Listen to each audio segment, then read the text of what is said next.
Okay.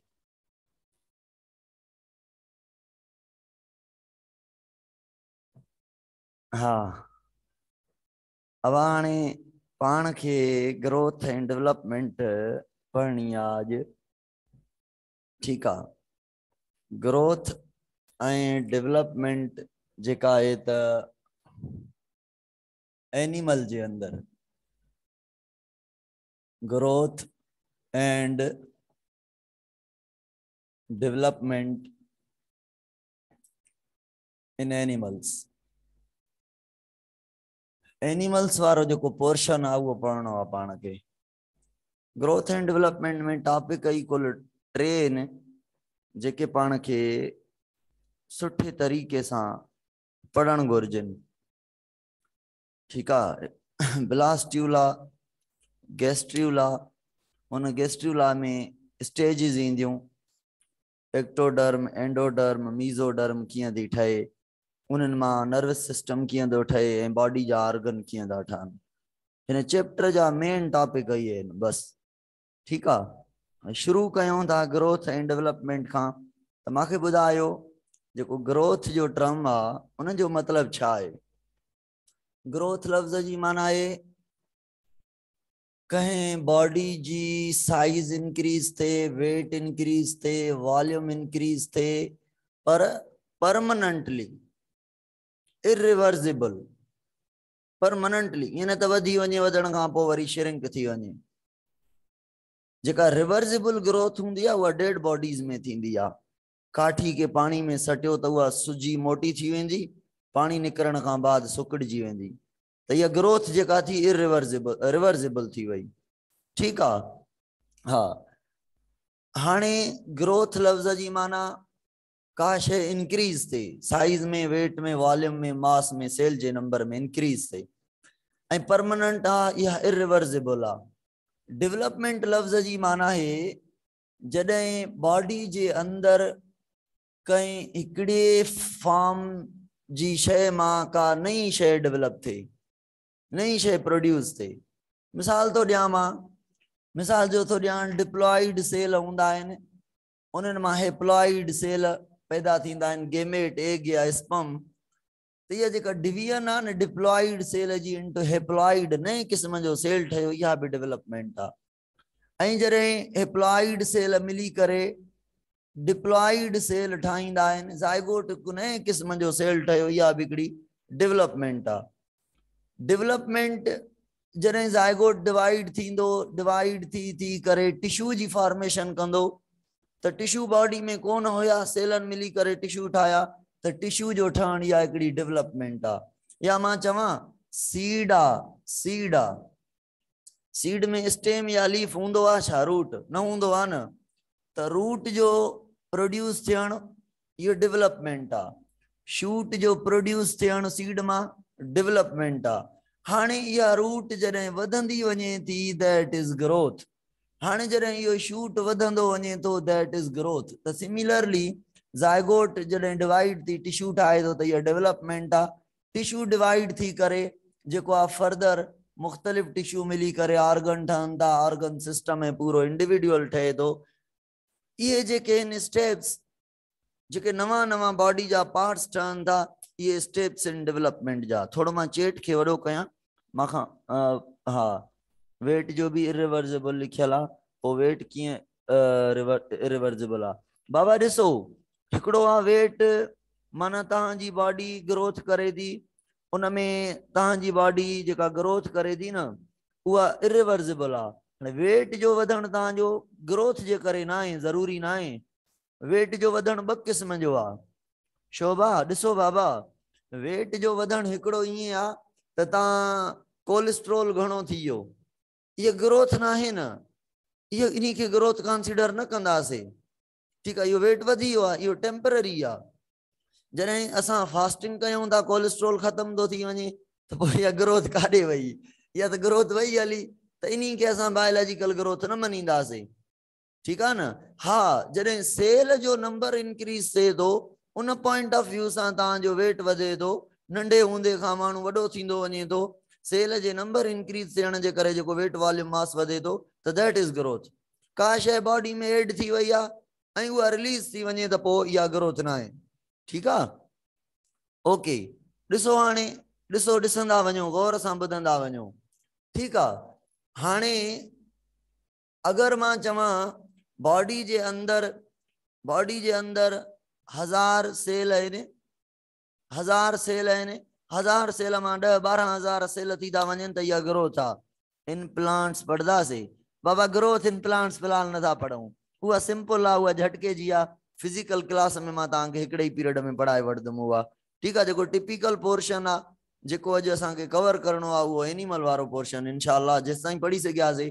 ॾाढो लंबो portion आहे, मां चवां पियो त कलाक ॾेढ ॿिनि में पूरो करे वेंदासीं, पर ॾाढो ॾुखियो आहे, जेतिरो करे सघियासीं ओतिरो कयूं था।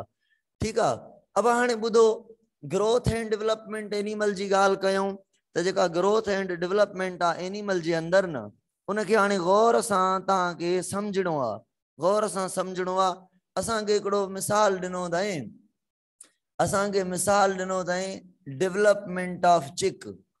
चिक जी डेवलपमेंट पढ़ो। ठीकु आहे, चिक जेको चूज़ो ठहंदो आहे, बच्चो ठहंदो आहे अंडे जे अंदरि, माना बर्ड्स जे अंदरि पाण डेवलपमेंट पढ़ूं था। तक़रीबन जेके कॉर्डेट्स आहिनि, कॉर्डेट मतिलबु जंहिंखे वर्टिब्रल कॉलम आहे, बैकबोन आहे, उन्हनि जे अंदरि डेवलपमेंट जो प्रोसेस तक़रीबन रिजेंबल आहे। ठीकु आहे, त चिक जी डेवलपमेंट पढ़ूं था। चिक जी डेवलपमेंट खां पहिरियां असांखे अंडे जी स्ट्रक्चर जे बारे में ख़बर हुजणु घुरिजे त जेको अंडो आहे, अंडे जी जेका स्ट्रक्चर आहे उहा कीअं आहे।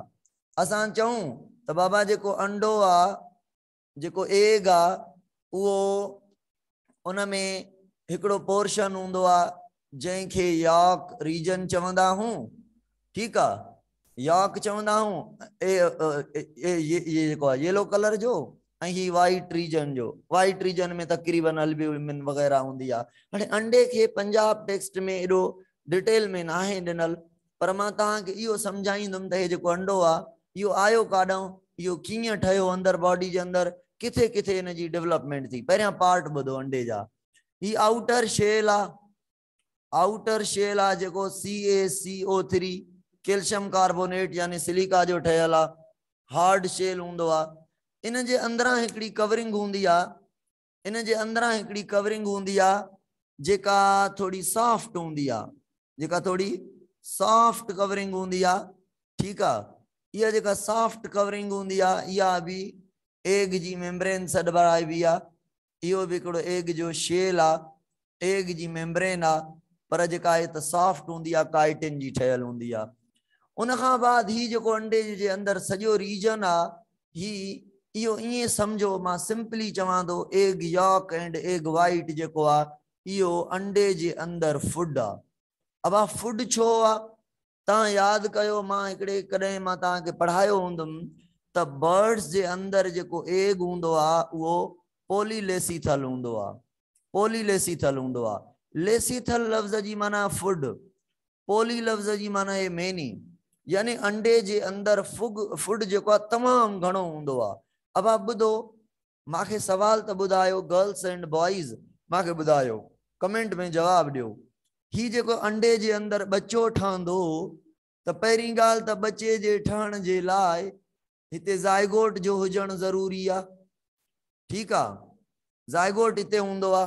ठीकु आहे, मतिलबु ज़ाइगोट काॾों आयो, मां इहा शइ पढ़ाईंदुमि। तव्हां चवंदव सर हिते एग हूंदो, एग सां स्पर्म फर्टिलाइज़ थियो हूंदो, त पोइ इहो ज़ाइगोट थियो आहे। माना इहा त ही ज़ाइगोट डेवलप थींदो चिक में। हाणे मुंहिंजो सवाल आहे, ही जेको ज़ाइगोट डेवलप थींदो चिक में, इहो फूड किथां इस्तेमालु कंदो, मदर जी बॉडी मां या एग मां? कंप्लीट डेवलपमेंट जे लाइ फूड काॾां हासिल कंदो? एग मां। एग मां माना एग में एतिरो त फूड हुजे जे कंप्लीट ज़ाइगोट खां वञी चिक जी डेवलपमेंट थी वञे। इहा ॻाल्हि थी त अहिड़ो एग जंहिं वटि फुल फूड हुजे पूरे चिक जी डेवलपमेंट लाइ या बेबी जी डेवलपमेंट जे लाइ, त उन एग खे पॉलीलेसिथल एग चवंदासीं।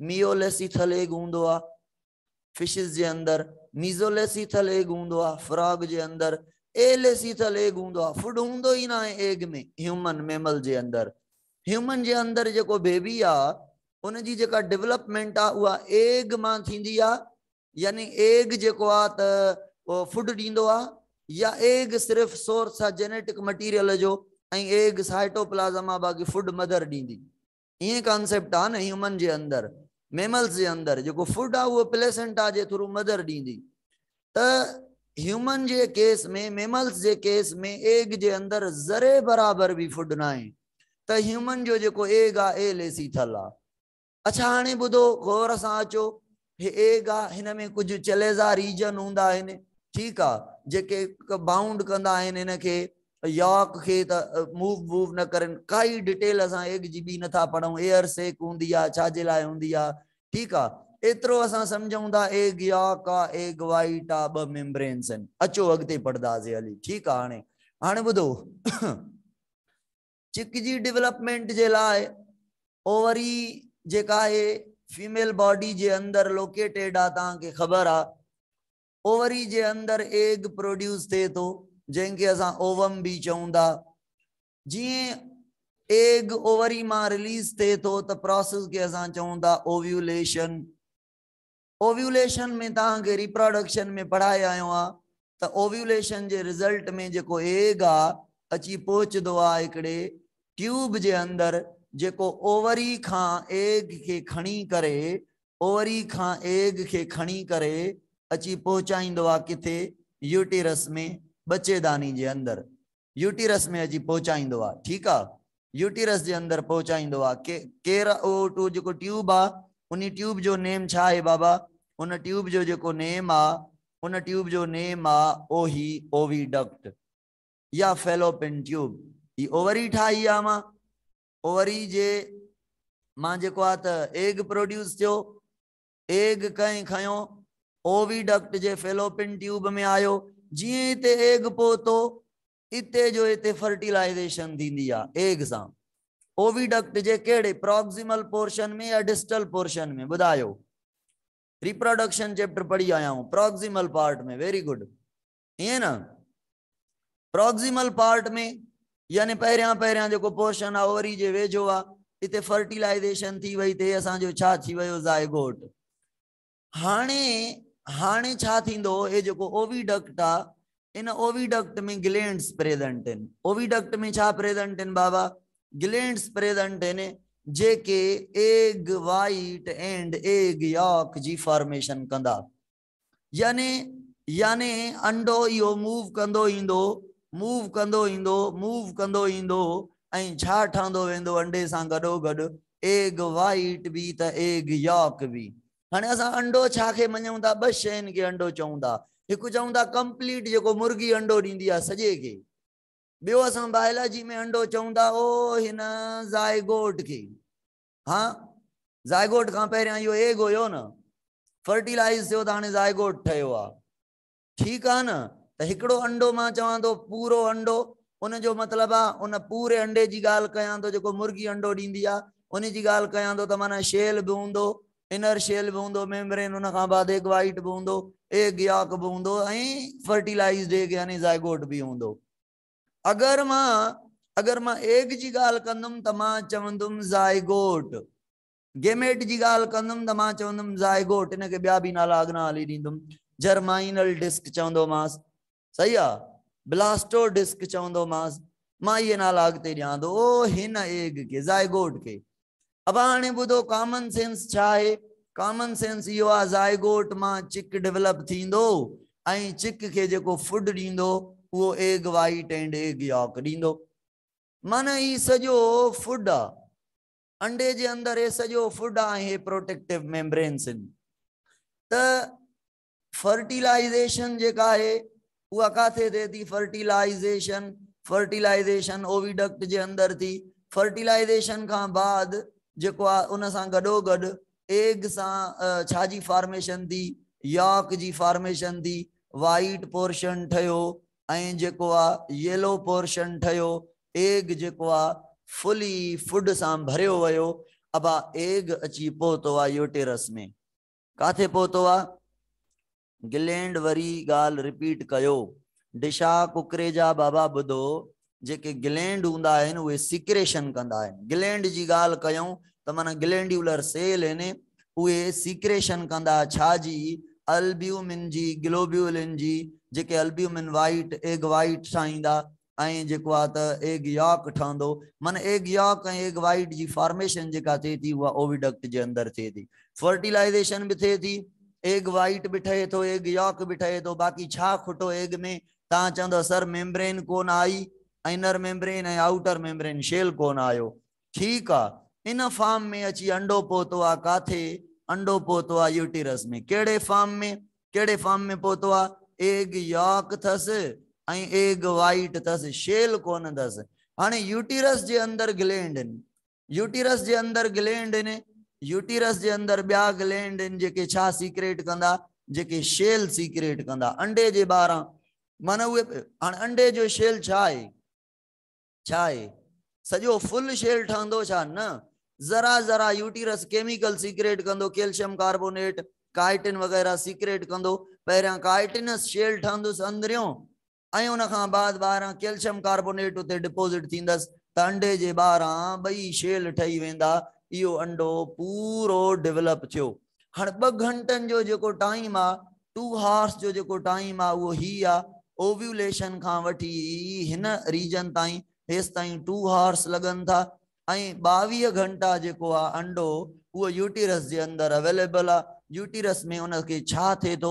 ग्लैंड शेल ॾिनीसि था, कपिड़ा पाराइनीसि था। 2 हिकिड़ा अंदरियां कपिड़ा जेका इनर मेम्ब्रेन आहे एग जी, ऐं ॿिया ॿाहिरां मज़बूत कपिड़ा आहिनि जेके जेके ढांचे वांगुरु आहिनि, कैल्शियम कार्बोनेट जा ठहियल आहिनि उहे जेके आहिनि आउटर शेल आहे। आउटर शेल अंदरि हूंदो आहे न अंडो, अंडो जॾहिं अंदरि हूंदो आहे त इहो आउटर शेल जेको हूंदो आहे उहो सॉफ्ट हूंदो आहे। जीअं अंडो, हाणे ॾिसो अंडो जॾहिं 22 घंटा माना टोटल घणा? ओव्यूलेशन खां बाद, ओव्यूलेशन खां बाद जेको आहे 24 घंटनि खां बाद जेको एग आहे उहो लेड थिए थो ॿाहिरि, आउटसाइड द बॉडी। एग निकिरे थो मुर्गी जी बॉडी मां। हाणे एग जेको निकिरे थो उहो काथां निकिरे थो? अब हे जेका सर्वेक्स आहे, वेजिना आहे। ॾिसो बाबा 2 ॻाल्हियूं सम्झो, ॻाल्हि ॿुधो गौर सां, गौर सां ॿुधो। हा, असेसरी कवरेज आहिनि, बिल्कुलु चई सघूं था। ॿुधो, शेल खे चवंदा आहियूं असेसरी कवरेज आहिनि। ॿुधो बाबा, इहे हिकिड़ियूं प्रोटेक्शन जे लाइ आहिनि। मां छा चयो? हे जेको शेल आहे ॿाहिरियों कैल्शियम कार्बोनेट जो, इहो पहिरियां अंदरि हूंदो आहे त छा हूंदो आहे? सॉफ्ट। अच्छा, ही सर्वेक्स रीजन आहे, ही वेजिना रीजन आहे। Vagina directly not open outside the body in case of birds. छाजे करे? बर्ड्स में हिकिड़ी ओपनिंग हूंदी आहे जंहिंखे कोलाइकल एपरेचर चवंदा आहियूं। यादि आहे पाण खे? कोलाइकल एपरेचर पढ़ी आया आहियूं। कोलाइकल एपरेचर जो मतिलबु आहे अहिड़ी ओपनिंग जेका यूरिन खे बि पास करे ऐं जेका गेमेट खे बि पास करे। मेल गेमेट पास कंदी आहे इनसाइड, ठीकु आहे, त इहा सिंगल ओपनिंग आहे, यूरिन खे बि पास कंदी ऐं जेको आहे त इन में उन खां बाद अनडाइजेस्टेड फूड जो बि रिमूवल हितां थींदो, यूरिन जो बि रिमूवल हितां थींदो। हिकु ई ओपनिंग आहे जेका जंहिंखे असां कोलाइकल एपरेचर चऊं था। कोलाइकल एपरेचर वेजिना, वेजिना खां बाद ही जेका एपरेचर आहे ओपनिंग आहे, कोलाइकल एपरेचर जे ज़रिए जेको एग आहे उहो बॉडी खां ॿाहिरि अचे थो। हाणे जेको एग ॿाहिरि आयो आहे, जीअं ॿाहिरि आयो त उहो सॉफ्ट मां हार्ड थी वेंदो आहे। पहिरियां सॉफ्ट हूंदो आहे, ॿाहिरि अचण सां जेको आउटर शेल आहे उहो हार्ड थी वेंदो आहे। एयर लॻण सां, कैल्शियम कार्बोनेट जो इहो रीज़न हूंदो आहे। ॿुधो बाबा, हाणे जंहिं साइड ते अंडे में एग आहे उन एग मतिलबु हिते मां ज़ाइगोट जी ॻाल्हि कयांव थो। जंहिं साइड में अंडे में ज़ाइगोट आहे इन खे चवंदासीं एनाइमल पोल ऐं जंहिं ते एग न आहे, जंहिं ते फूड पियो आहे ख़ाली उनखे असां चवंदासीं वेजिटल पोल। एनाइमल पोल ऐं वेजिटल पोल, ठीकु आहे। एनाइमल पोल कंहिंखे चयोसीं? जाथे एग आहे, फर्टिलाइज्ड एग आहे, ज़ाइगोट आहे, छो जे करे इहो डेवलप थींदो त बेबी पैदा थींदो। एंडो फर्टिलाइजेशन थींदी या एक्सो? अब फर्टिलाइजेशन इंटरनल थींदी न। सोहेल भाई ॾिसो न, मेल गेमेट वञी करे ओ हिते फेलोपिन ट्यूब में फर्टिलाइज करनि था। जीअं हितां एग निकिरे थो, स्पर्म अची हिते पहुची फर्टिलाइज करनि था। हे बॉडी फीमेल जी अंदरि ॻाल्हि कयूं था न, इंटरनल फर्टिलाइजेशन आहे, नो डाउट, कॉमन सेंस जी ॻाल्हि आहे। अचो हाणे फर्टिलाइजेशन खां बाद असां अचूं था हिकिड़ी ॻाल्हि ते माखे ॿुधायो फर्टिलाइजेशन जे रिज़ल्ट में छा ठहियो आहे, ज़ाइगोट ठहियो आहे। इहो ज़ाइगोट जेको आहे इनके जर्माइनल डिस्क भी चवंदा, जर्माइनल डिस्क भी चवंदा। उन खां अलावा इनके डिस्क्वाइडल डिस्क भी चवंदा, डिस्क्वाइडल डिस्क भी चवंदा। इन क्लीवेज जे करे चवंदा, मां क्लीवेज में ॿुधाईंदुमि। डिस्क्वाइडल डिस्क भी चवंदा, ठीक है। फ्यूचर जो बेबी आ जेको ज़ाइगोट आ, जर्माइनल डिस्क छाके चइबो आ, डिस्क मतलब डिस्क टाइप अरेंजमेंट आ मथा यॉक जे। जर्माइनल उनके चइबो आ जेका ग्रो करे, जेका ग्रो करे, फुटी करे, जेका वधी करे कुछ पैदा करे। छा पैदा कंदी, बेबी पैदा कंदी, चिक पैदा कंदी, बच्चो पैदा कंदी, जंहिंजे करे ज़ाइगोट के चवंदा जर्माइनल डिस्क। अब हाणे ज़ाइगोट स्टार्ट कंदो डिवीजन, ऐं जेका डिवीजन कंदो उन डिवीजन के चवंदासीं क्लीवेज। छा चवंदासीं, क्लीवेज। गर्ल्स एंड बॉयज खोपड़ी खोलियो त हिकड़ी मां ॻाल्हि पुछां तव्हां खां, बाबा दिमाग खोलियो, दिमाग खोलियो। दिमाग सर जेको असां एज अ फूड यूज कंदा आहियूं उहो त अनफर्टिलाइज्ड हूंदो आहे न। सोहेल डर, सोहेल अंडो हिकिड़ो हिप्लॉइड हूंदो आहे, हिकिड़ो डिप्लॉइड हूंदो आहे। जेको असां सिंधी मुर्गी जो अंडो कंहिं खां घर खां किथां पाड़े ओड़े खां वठी खाईंदा आहियूं उहो डिप्लॉइड हूंदो आहे। जेको फार्मी अंडो खाईंदा आहियूं, आर्टिफिशियल अंडो खाईंदा आहियूं, उहो अंडो जेको हूंदो आहे हिप्लॉइड हूंदो आहे। उहो अंडो फर्टिलाइज्ड न हूंदो आहे, ठीक आहे। फर्टिलाइज्ड भले हुजे त हुजे, कोई इशू ना है। इहो ज़ाइगोट डेवलप न थे बेबी में। करें करें अंडो भाणे हरू भरू एड़ा सवाल पुछेंदो, करें करें अंडो भजंदा हूं अंडे मां थोड़ो थोड़ो बच्चो स्टार्ट थियल हूंदो आहे, ग्रो थियण। पोइ चवंदा हूं बाबा इहो अंडो जेको आहे त कहिड़े क़िस्म जो अंडो आंदो अथव, ठीक आहे। Sohail sir vegetal and animal pole repeat करो कशिश बाबा। एनिमल पोल उन्हीं के चवंदासीं जाते एनिमल ठहंदो। एनिमल माना चिक, चिक ठहंदो ज़ाइगोट मां। जंहिं साइड खां ज़ाइगोट आहे उन्हीं साइड के एनिमल पोल चवंदासीं, जंहिं साइड खां ज़ाइगोट ना आहे उनके वेजिटल पोल चवंदासीं। हाँ शुक्रान सर, सर वेलकम। अचो मोटी अचो। क्लीवेज जो कॉन्सेप्ट मां खां विसार आहे छॾियो त मां छा पुछां पियो क्लीवेज जे बारे में। मां पुछां पियो गर्ल्स बॉयज़ ॻाल्हि ॿुधो त मांखे सवाल आहे हिकिड़ो, इहो जवाब तव्हां ॾींदव, मूंखे सम्झ में ॻाल्हि नथी अचे। मांखे ॻाल्हि त ॿुधायो, हिकिड़ो जेको ज़ाइगोट आहे, हिकिड़ो जेको ज़ाइगोट आहे उहो जॾहिं डिवीजन करे थो त ज़ाइगोट मां अॻियां हली करे जेके अंदरियां उज़वा भी ठहनि था, बॉडी कैविटी भी ठहे थी, ॿाहिरियां उज़वा भी, हर शइ ठहे थी। हाणे मूंखे ॿुधायो इहो कॉन्सेप्ट ईअं आहे न, क्रोमोसोम्स, डीएनए, जेनेटिक्स, बायोटेक्नोलॉजी में पाण पढ़ियो आहे, इहो कॉन्सेप्ट ईअं आहे त सर जेके जीन हूंदा आहिनि कुझु स्विच ऑन हूंदा आहिनि, काथे काथे स्विच ऑफ हूंदा आहिनि, जाते जेके जीन स्विच ऑन हूंदा आहिनि उते उहो कमु करे उहो ऑर्गन ठाहींदा आहिनि। मां चयो मञियमि इहा ॻाल्हि ओके आहे, पर मूंखे इहो त ॿुधायो जीन के स्विच ऑन स्विच ऑफ कंदो केरु? ज़ाइगोट में अहिड़ो छा आहे जेको जीन खे चवंदो, जीन खे ज़ाइगोट डिवाइड थींदो, 7 सेल ठहंदा, 7 सेलनि मां हिननि सेलनि खे चवंदो तव्हां आउटर पार्ट ठाहियो, मिसाल जी ॻाल्हि आहे एक्टोडर्म आहे, आउटर पार्ट मीज़ोडर्म तव्हां विचां पार्ट ठाहियो, एंडोडर्म तव्हां अंदरियां पार्ट ठाहियो। इहो केरु केरु हिकु कमेंट कयो आहे, egg cytoplasm, very good, egg cytoplasm. Egg cytoplasm जे अंदरि हिकिड़ो रीजन हूंदो आहे grey crescent, chemical containing region हूंदो आहे। एक्चुअली जेको ज़ाइगोट डिवाइड करे थो, इन ज़ाइगोट में डिवाइड करण लाइ गौर सां ॿुधाइजो, मूंखे ॿुधाइजो। मां चवां न्यूक्लियस त इक्वली डिवाइड कंदा, ज़ाइगोट मां न्यूक्लियस इक्वली डिवाइड कंदा, छो त जेके भी बॉडी जा सेल आहिनि सभिनी में डिप्लॉइड नंबर आहे क्रोमोसोम जो, माना न्यूक्लियस इक्वली डिवाइड कंदो आयो आहे। पर ॿुधायो साइटोप्लाज़म इक्वली डिवाइड कंदो? ॿुधायो साइटोप्लाज़म इक्वली डिवाइड कंदो? न कंदो। साइटोप्लाज़म जो कुछ रीजन केमिकल वारो हिकड़े सेल ॾे वेंदो, अधु रीजन ॿिए सेल ॾे वेंदो, वरी उन अध मां कुछ केमिकल हुन खे ॾिबा वेंदा, कुछ हुन खे ॾिबा वेंदा। माना छा कयूं था, माना ज़ाइगोट में जेका डिवीजन थिए थी actually is the division of cytoplasmic chemicals into the different daughter cell, है ना। इहा जेका साइटोप्लाज्मिक सेपरेशन आहे, इहा जेका साइटोप्लाज्मिक डिस्ट्रीब्यूशन आहे, साइटोप्लाज्म जे केमिकल जी डिस्ट्रीब्यूशन आहे, that is said to be as cleavage. असुल वर्ड क्लीवेज उन लाइ यूज़ कंदा आहियूं। अगर डिवीजन जे लाइ क्लीवेज वर्ड यूज़ कयूं त पोइ डिवीजन लाइ कीअं कंदासीं? अहिड़ी डिवीजन जंहिंमें सेल हिक ॿिए खां जुदा थी वञनि। हिते सेल जुदा त कोन थींदा, ज़ाइगोट डिवाइड थींदो, 2 सेल गॾियल हूंदा, 2 मां 4, 4 ई सेल गॾियल हूंदा, 4 मां 8, 8 ई सेल गॾियल हूंदा, 8 मां 16 सेल, 16 ई सेल गॾियल हूंदा, जुदा न थींदा। अगर सेल जुदा थी वञनि, हिक ज़ाइगोट मां 2 सेल ठहिजी वञनि त ज़ाइगोट घणा थी विया? 2, पोइ 2 ॿिए बि पैदा थींदा। तो इहा जेका है सेल क्लीवेज आ। हिते जेका क्लीवेज पढ़ूंदा एक्चुअली साइटोप्लाज्मिक क्लीवेज पढ़ूंदा तो साइटोप्लाज्म जे केमिकल जी डिस्ट्रीब्यूशन। इहा गाल समझ में आई? इहा गाल समझ में? तो क्लीवेज पंहिंजो पूरो न आई। नेहा चावला न आई छो बाबा? नेहा मां रिपीट कयां थो न, थोड़ी रिपीट कयो। हाज़िर हाज़िर शोभा रिपीट कयां थो। ॾिसो ॾिसो ॾिसो ॾिसो, अब हे ज़ाइगोट आ, हे एग जो साइटोप्लाज्म आ, हे ज़ाइगोट जो न्यूक्लियस आ। हे एग जो साइटोप्लाज्म आ यानी ज़ाइगोट जो साइटोप्लाज्म आ, साॻी ॻाल्हि आ। हे मां ज़ाइगोट ठाहियो आ, ठीक आ। ज़ाइगोट जे अंदर जे डिवीजन थींदी त हिकिड़े न्यूक्लियस मां घणा न्यूक्लियस ठहंदा? 2।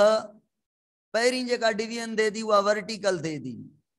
जॾहिं हिकिड़े सेल मां 2 सेल ठहिया, हिकिड़े सेल मां घणा सेल ठहिया? 2 सेल ठहिया। हेॾे ॾिसो, हिकिड़े सेल मां घणा सेल ठहिजी आहिनि? 2 सेल ठहिजी आहिनि। हिकिड़े में हिकिड़ो न्यूक्लियस, ॿिए में ॿियो न्यूक्लियस। पहिरियां हिते घणा न्यूक्लियस हुया? 1। हाणे वरी हितां ॿियो दफ़ो बि डिवीजन थिए थी, ॿियो दफ़ो बि डिवीजन थिए थी। हिन सेल मां बि 2 ऐं हिन सेल मां बि 2। हाणे हिकिड़े सेल, हिकिड़ो सेल हुयो, हिकिड़े मां 2 सेल ठहिया, 2 मां 4 ठहिजी विया। पहिरीं सेल डिवीजन भी वर्टिकल थी, ॿी सेल डिवीजन भी वर्टिकल थी। हाणे वर्टिकल में छा थियो? हिक न्यूक्लियस मां 2 साइटोप्लाज्म हिकु ही हुयो, उन्हीं के अध कयो हुयो। वरी ॿी जेका डिवीजन थी, 2 न्यूक्लियस मां 2 सेलन मां 4, उन में साइटोप्लाज्म जे अध के वरी अध कयो हुयो, पर न्यूक्लियस हर दफ़े न ठहे थो। इहा ॻाल्हि समझ में आई? ओके। त ॾिसो हाणे हिते थियो छा? हिते न्यूक्लियस इक्वली डिवाइड करणो आहे, पर cytoplasm 50-50, cytoplasm 50-50, cytoplasm 50-50। Sir camera सही करो। अच्छा कैमरा इधर उधर। अच्छा ओके हाणे सही आ। ॾिसो मां रिपीट कयां थो, हिकिड़े सेल में घणा न्यूक्लियस हुया? हिक न्यूक्लियस मां घणा कया वया? 2 साइटोप्लाज्म के कयो वयो 50-50। न्यूक्लियस 2 100% जेनेटिक मटीरियल डुप्लीकेट थियो, पर साइटोप्लाज्म डबल नथो थिए। हुआ सेल डिवीजन में छा पढ़दा हूं त साइटोप्लाज्म छा थींदो आ? डबल थींदो आ, पर हिते साइटोप्लाज्म डबल नथो थिए। छो? छो त कुछ केमिकल हिते आहिनि जेके फलां जीन के एक्सप्रेस कराइण वारा आहिनि, उहे हिन ई साइड हुजनि, ॿिया वरी हुन भर आहिनि उहे उन ई भर हुजनि। वरी हिक सेल मां 2 त माना छा डिवाइड थियो? इक्वली। ऐं छा डिवाइड थियो? 50-50। ॿुधायो कमेंट में, इक्वली छा डिवाइड थियो? न्यूक्लियस। ऐं 50-50 छा डिवाइड थियो? साइटोप्लाज्म। अचो उन खां बाद बी वर्टिकल, वर्टिकल माना उभी डिवीजन, उभी डिवीजन। हाणे मां काथे डिवीजन कयां थो? खोपड़ी कम करेव थी? हे मां डिवीजन कयां थो हिते ज़ाइगोट में। ज़ाइगोट हिक सेल मां घणा सेल थी विया? 2। 2 मां घणा थी विया? 4। सही आ। पोइ जेका डिवीजन थींदियूं उहे इरेग्युलर थींदियूं। पहिरियों जेके 3 डिवीजन आहिनि, 2 वर्टिकल हिक हॉरिजॉन्टल थींदी। 2 वर्टिकल माना हीअं हिक सेल मां 2, वरी मां हिते ई ठाहियां त ॾिसो, हिक मां घणा ठहिया? 2, वरी 2 मां घणा थींदा? 4। हे मां 4 सेल ठाहिया आहिनि। टी जेका डिवीजन थींदी हीअं थींदी त 4 मां घणा सेल थी विया? 4 मां घणा सेल थी विया? कमेंट में त लिखो 8। हाणे मूंखे ॿुधायो साइटोप्लाज्म घणनि सेलनि में डिवाइड थी वियो ऐं न्यूक्लियस घणनि सेलनि में डिवाइड थियो? न्यूक्लियस जेको आहे 100% साॻो ई साॻो डुप्लीकेट थींदो अचे थो, पर साइटोप्लाज्म हर दफ़े 50-50 थींदो अचे थो। वो एग जो साइटोप्लाज्म 8 हिस्सनि में डिवाइड थी वियो आहे। मां चवां सही थो चवां? मां एग जो साइटोप्लाज्म 8 हिस्सनि में डिवाइड थी वियो आहे। जी सर सही, वेरी गुड वेरी गुड। त छा कयोसीं? साइटोप्लाज्म के सेपरेट कयोसीं। अबा फलां केमिकल, ॿुधो ॿुधो ॿुधो इंपॉर्टेंट ॻाल्हि ॿुधो हिते। हाणे ॾिसो 8 सेल जेके आहिनि उहे डिवाइड थींदा त पोइ घणा सेल ठहंदा? 16 सेल ठहंदा ऐं जेके 16 सेल ठहंदा जिन तूत वण हूंदो आहे हिकिड़ो उन जो अहिड़ो अपीयरेंस हूंदी आहे जे उहा ईअं इन टाइप स्ट्रक्चर ठहंदी आहे इन बाल लाइक स्ट्रक्चर ठहंदी हिकिड़ी जंहिंखे असां चवंदासीं मोरियूला त ज़ाइगोट में क्लीवेज थी क्लीवेज जे रिज़ल्ट में मोरियूला ठहिजी वियो ठीक है तो ज़ाइगोट खां बाद क्लीवेज जे रिज़ल्ट में असांखे स्टेज मिले थी हिकिड़ी जंहिं स्टेज के चवंदा मोरियूला अब मोरियूला छा आहे मोरियूला 8-16 सेलन जी स्ट्रक्चर आहे ज़ाइगोट मां ठही आहे डिवीजन जे ज़रिए या क्लीवेज जे ज़रिए उन में अंदरियां सेल नंढड़ा नंढड़ा ऐं वेल फंक्शनिंग वेल डिफाइंड आहिनि ऐं ॿाहिरियां सेल वॾा वॾा फ्लेटिनेड आहिनि ऐं जेके आहिनि लेस डिफाइंड आहिनि इन्हनि जो रोल अॻिना पढ़ंदासीं त अंदरियां मोर फंक्शनल छो आहिनि ॿाहिरियां लेस फंक्शनल छो आहिनि ठीकु आहे अंदरियां नंढड़ा आहिनि पर मोर पोटेंटिव आहिनि ऐं ॿाहिरियां वॾा आहिनि पर लेस पोटेंट आहिनि इन्हनि जो डिफरेंस पढ़ंदासीं मोरियूला खां बाद मोरियूला छा आहे मास वांगुरु स्ट्रक्चर आहे सॉलिड आहे अंदरां कोई गैप वग़ैरह केविटी कोन अथसि मांजे पुछां कमेंट में लिखो मोरियूला काथे ठहियो आहे ॿुधायो ऐं मूंखे ॿुधायो मोरियूला फुड काॾां वांदो डिवीजन जे लाइ मोरियूला जे ठहियो ज़ाइगोट मां ठहियो आहे इहो माना मोरियूला मां चई वियुमि भुल में त मोरियूला ज़ाइगोट मां ठहियो आहे भुल में चई वियुमि ठीकु आहे तव्हां खां पुछां पियो हे साईं चयो सर ठहिजी वियो मोरियूला मां चयो मोरियूला ठहियो आहे पर इन फुड काॾां इस्तेमालु कयो तव्हां चवंदव सर एग मां याक मां वेरी गुड याक मां फुड इस्तेमालु कयूं ज़ाइको त ठीकु आहे ओके ॿुधो हाणे मोरियूला खां बाद स्टेज ईंदी हिकिड़ी जंहिंखे चवंदा ब्लास्ट्यूला ब्लास्ट्यूला एज छा आहे गौर सां ॿुधो ख़्यालु कयो थोरो हाणे ब्लास्ट्यूला में मोरियूला जा जेके सेल आहिनि उहे 2 लेयर्स में डिवाइड थींदा इनखे ब्लास्ट्यूला चवंदा सही आहे मोरियूला जा सेल 2 लेयर्स में डिवाइड थींदा ऐं उन्हनि जे विच में हिकिड़ी कैविटी बि क्रिएट थींदी त हाणे हे मां याक ठाहियां थो हे मां याक ठाहियो याक जे मथां हिते मां सेल ठाहियां थो हिते मां सेल ठाहियां थो हिकिड़ा हिननि खे चवां थो मां कहिड़ा सेल हिननि खे चवां थो इपीब्लास्ट ब्लास्ट्यूला जा मथियां सेल छा चयो मान इपीब्लास्ट माना हे मथियां सेल जेके हूंदा हे कन्वर्ट थींदा छा में इपीब्लास्ट में ऐं जेके हेठियां सेल हूंदा जेके याक सां मिलियल हूंदा उहे अंदरियां सेल जेके हूंदा उहे कन्वर्ट थींदा छा में कमेंट में त लिखो उहे कन्वर्ट थींदा अंदरां हेठां लेयर में उनी जेका लेयर ठहंदी हेठां इपीब्लास्ट जे हेठां उनी खे चवंदासीं हाइपोब्लास्ट इपीब्लास्ट ऐं हाइपोब्लास्ट हाणे ॾिसो हे मां याक ठाहियो आहे न हे मां याक ठाहियो हुयो याक खे मां ब्लू मार्कर सां ठाहियां थो त हे थी वियो याक हाणे याक थी वियो याक जे मथां हे थोड़ी स्पेस आहे ब्लास्टोसील चऊं था है न ब्लास्टोसील पहिरियां हिनखे चवंदासीं बाद में ब्लास्टोसील हेॾे डेवलप थी वेंदी पहिरियां ब्लास्टोसील हिनखे चइबो आहे थोरो गौर इहो फ़िक्र कजो कोशिश कजो सम्झण जी हिनखे फ़िलहाल ब्लास्टोसील चऊं था blastocoel hypoblast epiblast in stage के असां ब्लास्ट्यूला चऊं था हाणे ब्लास्ट्यूला जी थोड़ी डिटेल भी आहे थोड़ी डिटेल इहा आहे त जेके ॿाहिरियां वारा सेल हूंदा आहिनि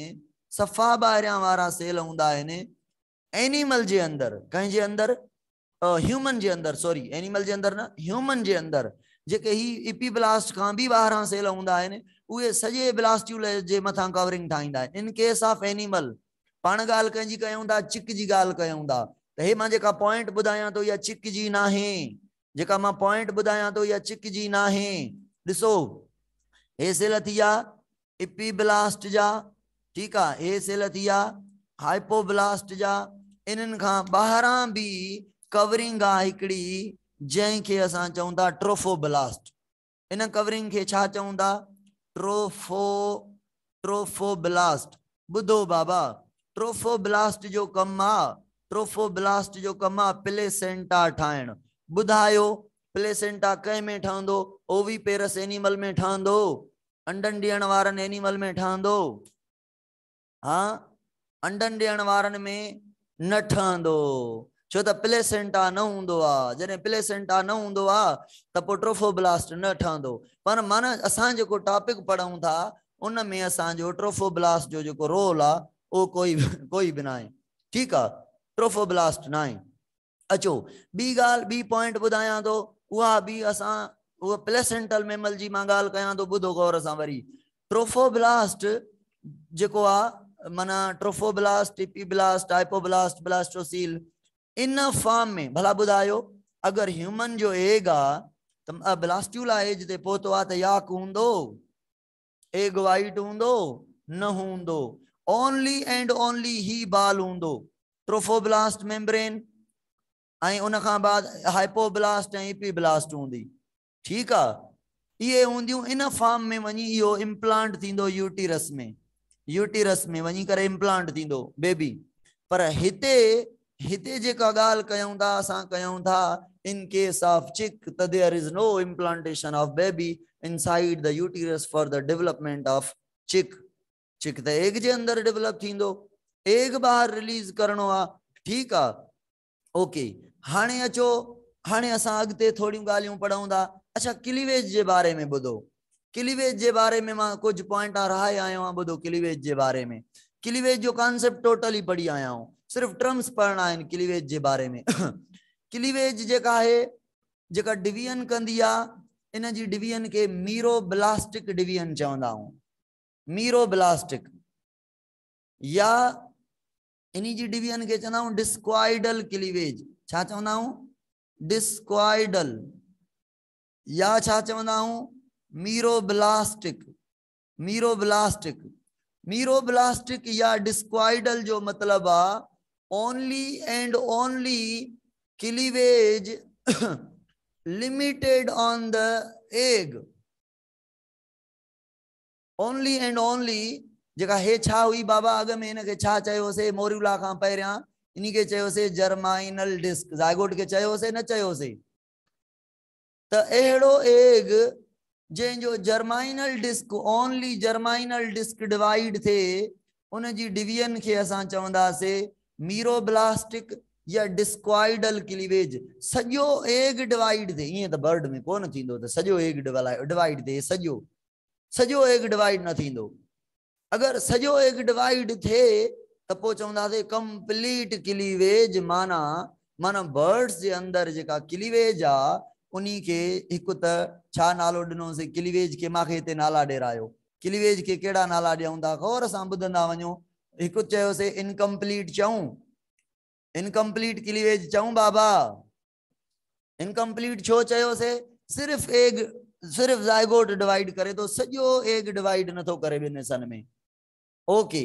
ऐं उन खां बाद डिस्क्वाइडल छो चयो से, अगेन सागी गाल डिस्क्वाइडल डिस्क चयो आ जायगोट जे लाए, सिर्फ जायगोट क्लीवेज करे तो बाकी अंडे जो सजो पार्ट डिवीजन न तो करे, बाकी सजो पार्ट डिवीजन न तो करे डिस्क्वाइडल, ऐं इन जे लाए डिस्क्वाइडल डिस्क जे लाए मीरो भी वर्ड यूज कंदा हूं, मीरोब्लास्टिक, मीरोब्लास्टिक जेका ब्लास्टिक स्टेज जे मां ठहंदी, ब्लास्टिक कंहिं मां ठहंदी अबा जायगोट मां ठहंदी न, तो सिर्फ जायगोट डिवाइड कंदो तो मीरोब्लास्टिक डिवीजन चवंदासे, इनकम्प्लीट क्लीवेज चो, डिस्क्वाइडल क्लीवेज चो, हाफ क्लीवेज चो, मीरोब्लास्टिक क्लीवेज चो, या ओनली एंड ओनली जायगोटिक क्लीवेज चो, या लोकलाइज्ड क्लीवेज चो, गालियों सागियों,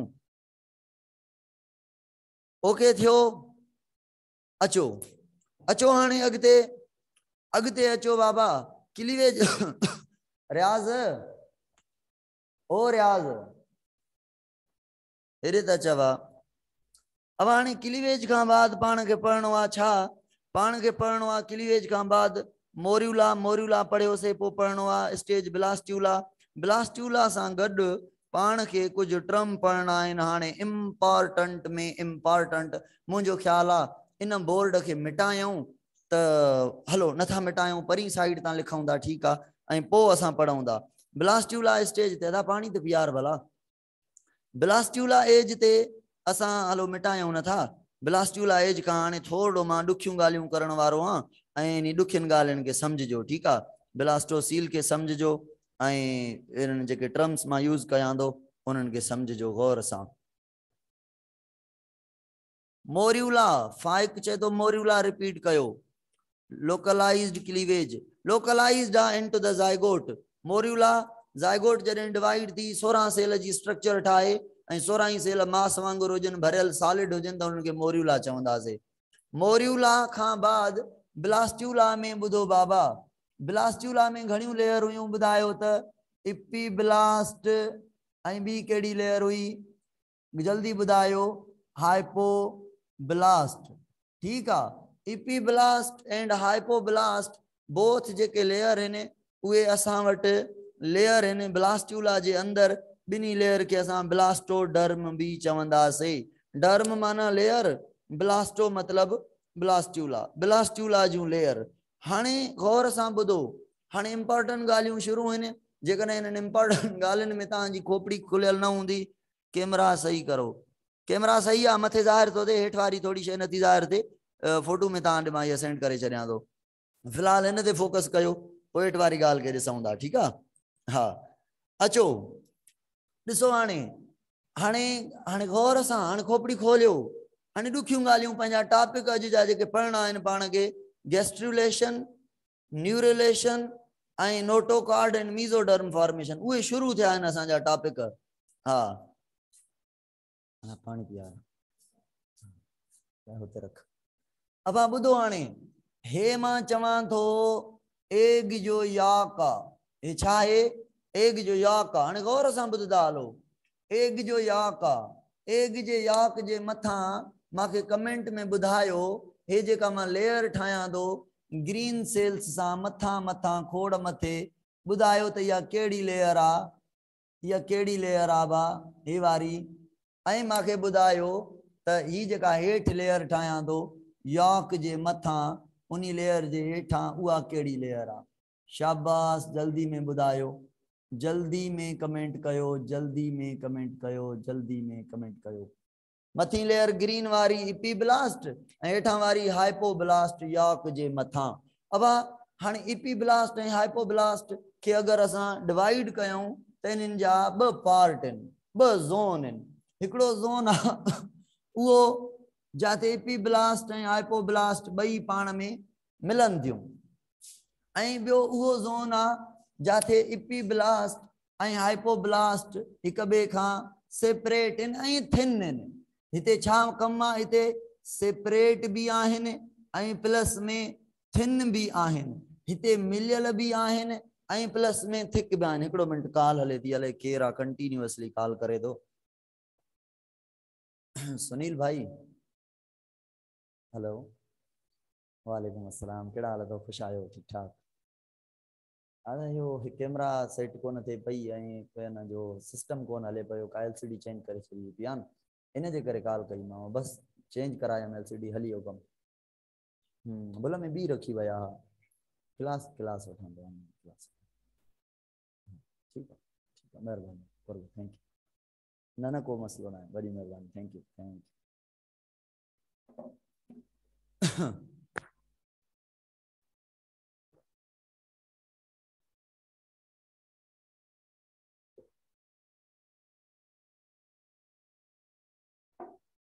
सर ॿुधो हाणे, ॿुधो हाणे, हा ॾिसो हाणे जेको पार्ट ही आहे न, जाते ॿई लेयर पाण में मिलनि थियूं, इन्ही खे चवंदासीं एरिया ओपेका, एरिया ओपेका। ऐं जेको पार्ट पाण में नथो मिले इन्ही खे चवंदा आहियूं एरिया पेल्यूसीडा। थोड़ा रट्टा लगायो, वैसे तो रटो ना है, ओपेका लफ्ज जी माना है ट्रांसल्यूसेंट ऐं पेल्यूसीडा जी मतलब है ट्रांसपेरेंट। ठीक है, छो हे जेको याक आ न, याक जे मथा हिते अल्ब्यूमिन प्रोटीन स्टोर थींदी आ, अल्ब्यूमिन प्रोटीन जे स्टोर थींदी आ हिते याक जे मथा, कंहिंजे हेठां भला ॿुधायो, कमेंट कयो, याक जे मथा ऐं ॿियो कंहिंजे हेठां अल्ब्यूमिन स्टोर थिए थी। कमेंट में जवाब ही नथा ॾियो, कमेंट में जवाब नथा ॾियो, ऑनलाइन हाइपोब्लास्ट जे हेठां छा थो स्टोर थिए हिते, अल्ब्यूमिन। अल्ब्यूमिन जे स्टोर थिए थी त धिको ॾे थी हाइपोब्लास्ट के मथे, तूं हेॾे काॾे मथे थी त हाइपोब्लास्ट मथे वञी लॻे थी कंहिंसां, इपीब्लास्ट सां लॻे थी त वैसे ही सनियूं थी वञनि ॿई। ऐं सॼो जेको वज़न आहे उन्हनि जो, जेको मोटापो आहे वो कुंडन ते अची बचे तो कुंडन वारा जेके एरिया आहिनि उहे ट्रांसल्यूसेंट एरिया आहिनि जंहिंखे असां एरिया ओपेका चवंदा। ओपेका जो मतिलबु आहे ट्रांसल्यूसेंट, जंहिंमां का शइ ज़ाहिर न थिए। ट्रांसपेरेंट उहो हूंदो आहे न जंहिंमां का शइ क्रॉस करे वञे, का शइ जेको आहे त साफ़ ज़ाहिर थिए। ठीकु आहे, त जेको ही एरिया आहे इनखे असां चऊं था छा, इनखे असां चऊं था इनखे ट्रांसल्यूसेंट ऐं एरिया पेल्यूसिडा जेको आहे उहो ट्रांसपेरेंट आहे। इन खां का भी शइ लाइट वग़ैरह या अहिड़ी का शइ क्रॉस कराइण चाहियूं त क्रॉस करे, मतिलबु थिन आहे, थिन आहे, ट्रांसपेरेंट आहे। ठीकु आहे, त एरिया पेल्यूसिडा एरिया ओपेका जो मतिलबु छा हुयो, इहे ॻाल्हियूं सम्झ में आयूं, इन्हनि जो बि अॻियां रोल आहे, गौर सां सम्झिजो। अब हाणे हिकिड़ी कॉन्सेप्ट ॿुधो, ग्रीन ब्लू कलर सां मां कहिड़ी लेयर ठाही हुई, हाइपोब्लास्ट, अन मां लिखांसि थो, ये हाइपोब्लास्ट आहे। ऐं रेड सॉरी ग्रीन कलर सां मां जेका लेयर ठाही हुई उहा कहिड़ी ठाही हुयमि, इपीब्लास्ट। हाणे ॾिसो इंपॉर्टेंट कमु ॿुधो, जितां शुरूआत थिए थी सिस्टम जी असांजे जी। हाणे छा चओ था सर, एरिया पेल्यूसिडा ट्रांसल्यूसेंट आहे। अच्छा, केर थो चवे ट्रांसल्यूसेंट आहे? बाबा भुली विया हो छा, या मां भुली वियो आहियां? किथे लिखियल आहे ट्रांसल्यूसेंट आहे? कहिड़े बुक में लिखियल आहे? नुक़सान कराए छॾी छोकिरी, कहिड़ी छोकिरी आहे महक। अब इहा मिस्टेक हूंदी, मिस्टेक हूंदी, मिस्टेक हूंदी। अॼु मूंखे लॻे थो मां न भुलो आहियां, पंजाब में लिखियल आहे। इहा मिस्टेक हूंदी, इहा मिस्टेक हूंदी, छॾियोसीं इन्ही खे। इहा मिस्टेक हूंदी, थोरो मोटी अचो।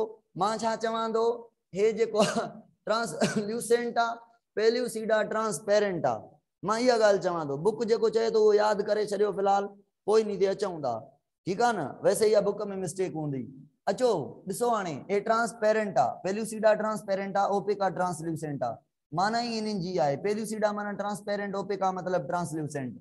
ॾिसो तॾहिं ये नाला अलाए कहिड़ा नाला आहिनि, सम्झ में ई नथा अचनि। ॾिसो न, ग्रीक लैंग्वेज जा नाला आहिनि। ओपेका जी माना हूंदी आहे ट्रांसल्यूसेंट, ओपेका पेल्यूसिडा जी मतलब हूंदी आहे ट्रांसपेरेंट। ठीकु आहे, हलो बहरहाल छॾे ॾियो। पोइ ॾिसजो हिनखे मां ॻाल्हि ॿुधायां पियो, कम जी ॻाल्हि। कम जी ॻाल्हि हेॾे ॾिसो, हे ग्रीन लेयर, ब्लू लेयर कहिड़ी आई आहे भला, जेका आहे वधंदी अचे थी, वधंदी अचे थी ऐं कंहिंजे चौधारी फिरदी अचे थी, इहो त जवाबु ॾियो। अदा तव्हां चयो त सर इहा जेका ब्लू आहे इहा हाइपोब्लास्ट आहे ऐं याक जे चौधारी घुमंदी आई, याक जे चौधारी घुमी वई। मां तव्हांखे ॿुधायो, तव्हां इहा ॻाल्हि सही सम्झी त हे हाइपोब्लास्ट आहे ऐं याक जे चौधारी आई। पर मां चवां थो याक हिकिड़ो बाल आहे, याक हिकिड़ो छा आहे, बाल आहे। अगरि याक बाल आहे, याक अगरि बाल आहे, हे बाल आहे, ठीकु आहे, याक ईअं बाल वांगुरु आहे, त जेका ही लेयर आई आहे हाइपोब्लास्ट, इहा कीअं आई आहे? इहा याक जे ईअं चौधारी आई आहे, हेॾां बि त हेॾां बि। माना yolk is enclosed by, yolk is enclosed by hypoblast. ऐं फ्यूचर में हिन खे असां नालो ॾींदासीं एंडोडर्म। इन खे छा नालो ॾींदासीं अॻियां हली करे? गौर सां सम्झिजो, हिन खे जेके नालो ॾींदासीं असां एंडोडर्म, एंडोडर्म पर हाफ एंडोडर्म। ठीकु आहे, हाणे इहो सिंध ऐं पंजाब जो हिते क्लेश आहे बुकनि जो, पर क्लेश में नथा वञूं फ़िलहाल, इन खे एंडोडर्म चयोसीं। पर हुई छा हाइपोडर्म हुई। ठीकु आहे, इन खे एंडोडर्म चवंदासीं। ओके, अच्छा ॿुधो, हाणे एंडोडर्म सॼी चौधारी आई त इपीडर्म चयो मां छो हिते वेही रहां। इपीडर्म बि सराउंड, इपीडर्म न सॉरी इपीब्लास्ट, इपीब्लास्ट बि सराउंड कयो। कंहिंजे सराउंड कयो? इपीब्लास्ट ॿुधायो मूंखे। हे याक हुयो, याक जे मथां हाइपोब्लास्ट अची वई, हाइपोब्लास्ट जे मथां केरु अची वियो? इपीब्लास्ट अची वई, हाइपो जे मथां इपी अची वई। त हाणे छा सम्झो था, हिकिड़ो बाल आहे जंहिंखे याक चऊं था, याक जे मथां हिकिड़ो परदो चाढ़ियोसीं जंहिंखे एंडोडर्मल लाइनिंग चऊं था, यानी हाइपोब्लास्ट जी लाइनिंग चऊं था। उन हाइपोब्लास्ट जे मथां वरी इपीब्लास्ट बि कावड़ में अची वई। एसि ताईं तव्हां कॉन्सेप्ट रखो दिमाग़ में, अॻियां पाण पढ़ंदासीं। ॿुधो बाबा, हिकिड़ो टॉपिक आहे जंहिंजो नालो आहे गेस्ट्रुलेशन। गेस्ट्रुलेशन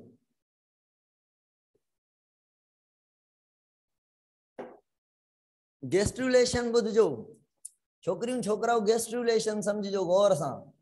गेस्ट्रुलेशन या स्टेज के गेस्ट्रुला चवंदासीं।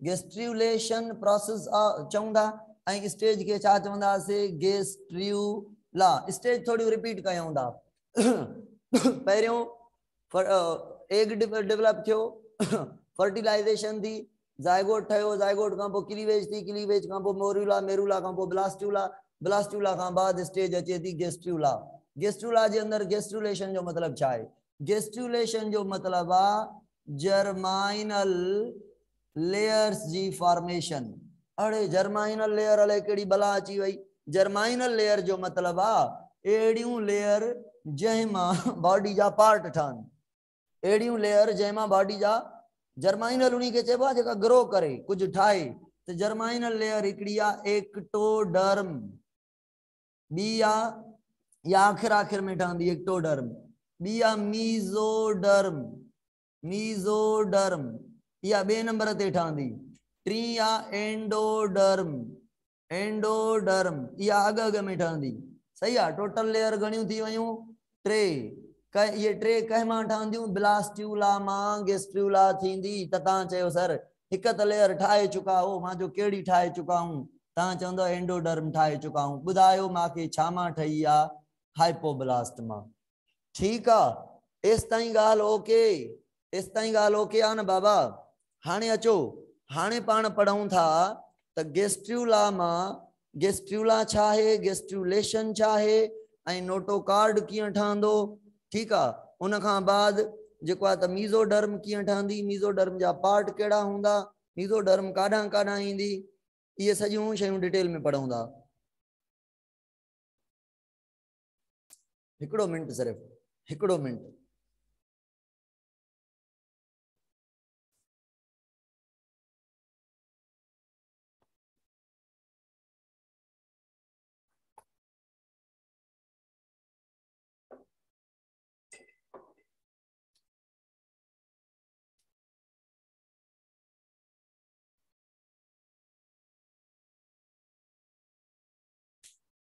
थोड़ो मिटाइणो पवंदो पाण खे थोड़ो मिटाइणो पवंदो ओरी साइड मिटायां मां फोटू कढां फोटू कढी पोइ मां मिटायां थो ठीकु आहे पोइ मां तव्हां ॾे फोटू मोकिले छॾियां थो इहे हाँ मिटाइण खां सवा कमु न हलंदो हाणे मां जेतिरो पढ़ायो आहे इहो मां वो साइड न मिटाईंदुमि हाइपोब्लास्ट ऐं एपीब्लास्ट वारी बाक़ी हेॾां वारी साइड मां मिटाए छॾियां थो छो जे करे मूंखे कुझु खपे एरिया पढ़ाइण जे लाइ ठीकु आहे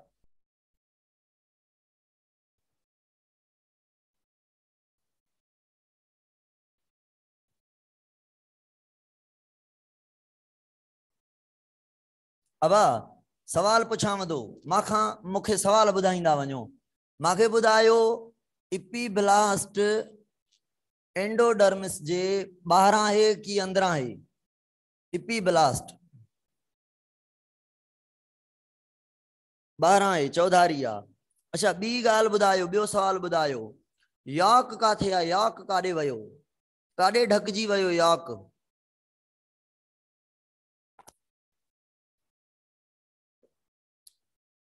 जेको एरिया ओपेक आहे न इहो जंक्शन आहे जिथे एपीब्लास्ट ऐं हाइपोब्लास्ट मिलन थियूं इन्ही के जंक्शन चवंदा ठीकु आहे हा अच्छा हाणे ॿुधो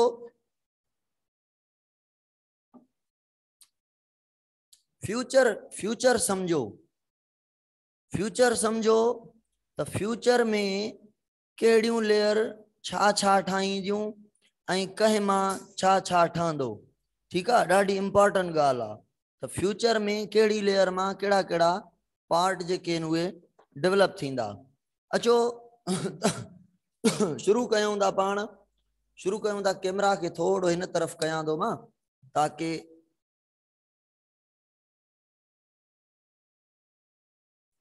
ॾिसो बाबा हाणे मां ठाहियां थो एपीब्लास्ट ऐं हाइपोब्लास्ट मां तव्हां खां पोइ पुछां थो त मां कीअं ठाही आहे सर ॿुधो मां हे ठाहियमि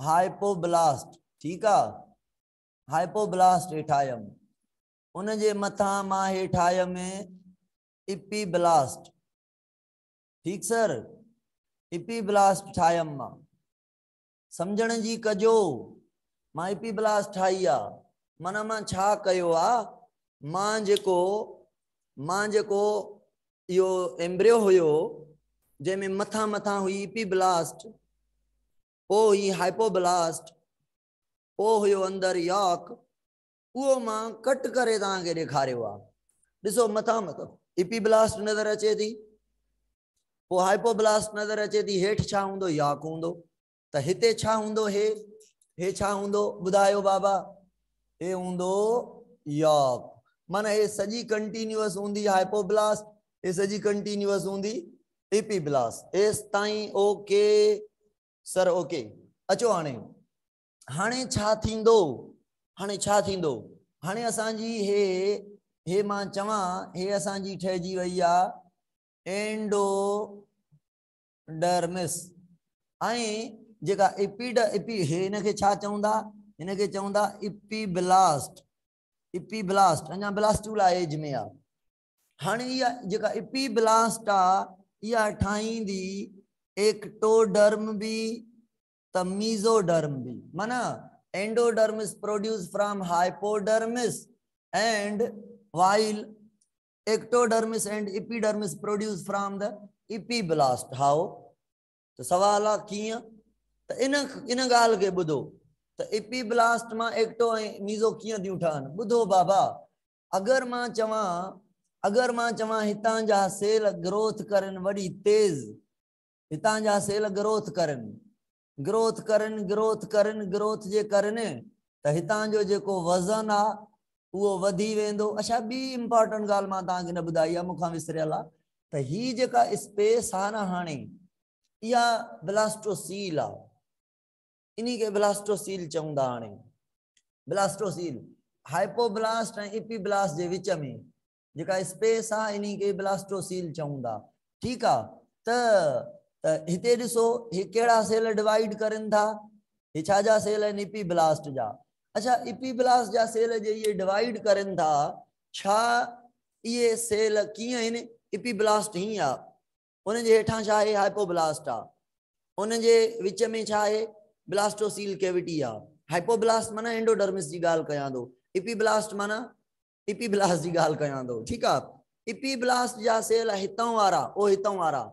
हितां वारा वधनि था हेॾे ॾिसो गौर सां ॿुधो हे इपीब्लास्ट छा थी वई हितां मोटी जे थी वई ऐं ड्रिघी थी वई छो जे करे सेलनि जो नंबर इंक्रीज थियो मां पुछां ॿुधो बाबा हे हिकिड़ी मां तार हिते इपीब्लास्ट सम्झां थो हिनखे ठीकु आहे हिनखे छा चवां थो हेठीं खे चवां थो हाइपोब्लास्ट ऐं मथीं खे छा चवां थो इपीब्लास्ट अगरि मथीं जे नंबर में सेल इंक्रीज थी वञनि इपीब्लास्ट जा सेल वधी वञनि त इपीब्लास्ट जो वज़न जे वधंदो त काॾे किरंदी मां वरी रिपीट कयां थो हे ॿ तारा आहिनि मूं वटि मथीं खे मां इपीब्लास्ट चवां थो हेठीं खे मां हाइपोब्लास्ट चवां थो ठीकु आहे अगरि इपीब्लास्ट जा जे सेल वधी वञनि वज़न करे वञनि त ज़ाहिर आहे इहा इपीब्लास्ट उहो हितां झोल खाईंदी विच तां छा खाईंदी हितां झोल खाईंदी ईअं हेठि किरंदी की न किरंदी ॿुधायो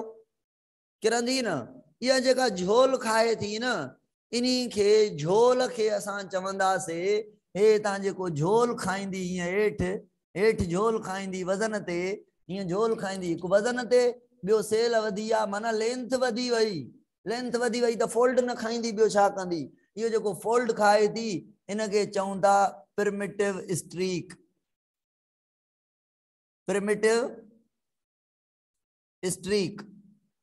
प्रिमिटिव स्ट्रीक छा आहे कुछ भी ना है छड़ो इपीब्लास्ट जा सेल वधी वया आहिनि विच तां उनी हेठि झोल खाधो आहे काॾे हाइपोब्लास्ट ॾे उनी झोल खे उनी थिक झोल खे असां प्रिमिटिव स्ट्रीक चवंदा गौर सां सम्झो हाणे सवाल ॿुधायो गर्ल्स बॉयज़ जल्दी ॿुधायो इहो झोल सिर्फ़ शुराती पॉइंट ते हूंदो या इहो चौधारी हूंदो माना हितां ॾिसो इपीब्लास्ट हीअं आहे न त हितां खां मां ॾेखारियो आहे तव्हांखे झोल तव्हांखे हितां ज़ाहिर थो थिए ज़ाहिर तव्हांखे हितां थिए थो पर इहो झोल हीअं कंटिन्यू हूंदो सम्झव इहा ॻाल्हि की न सम्झव इहो जेका ग्रोथ आ मां तव्हांखे हितां ॾेखारी आहे एपीब्लास्ट में, पर इहा कंटिन्यू हूंदी, इहा कंटिन्यू हूंदी। माना इहो सॼो अगरि बाल खे मां हीअं तव्हांखे हीअं करे ॾेखारियां त एपीब्लास्ट सॼी हितां झुकियल हूंदी अंदरि, ओ हीअं झुकियल हूंदी, ओ हीअं झुकियल हूंदी, ठीकु आहे। ईअं झुकियल हूंदी, इन खे प्रिमिटिव स्ट्रीक चवंदासीं।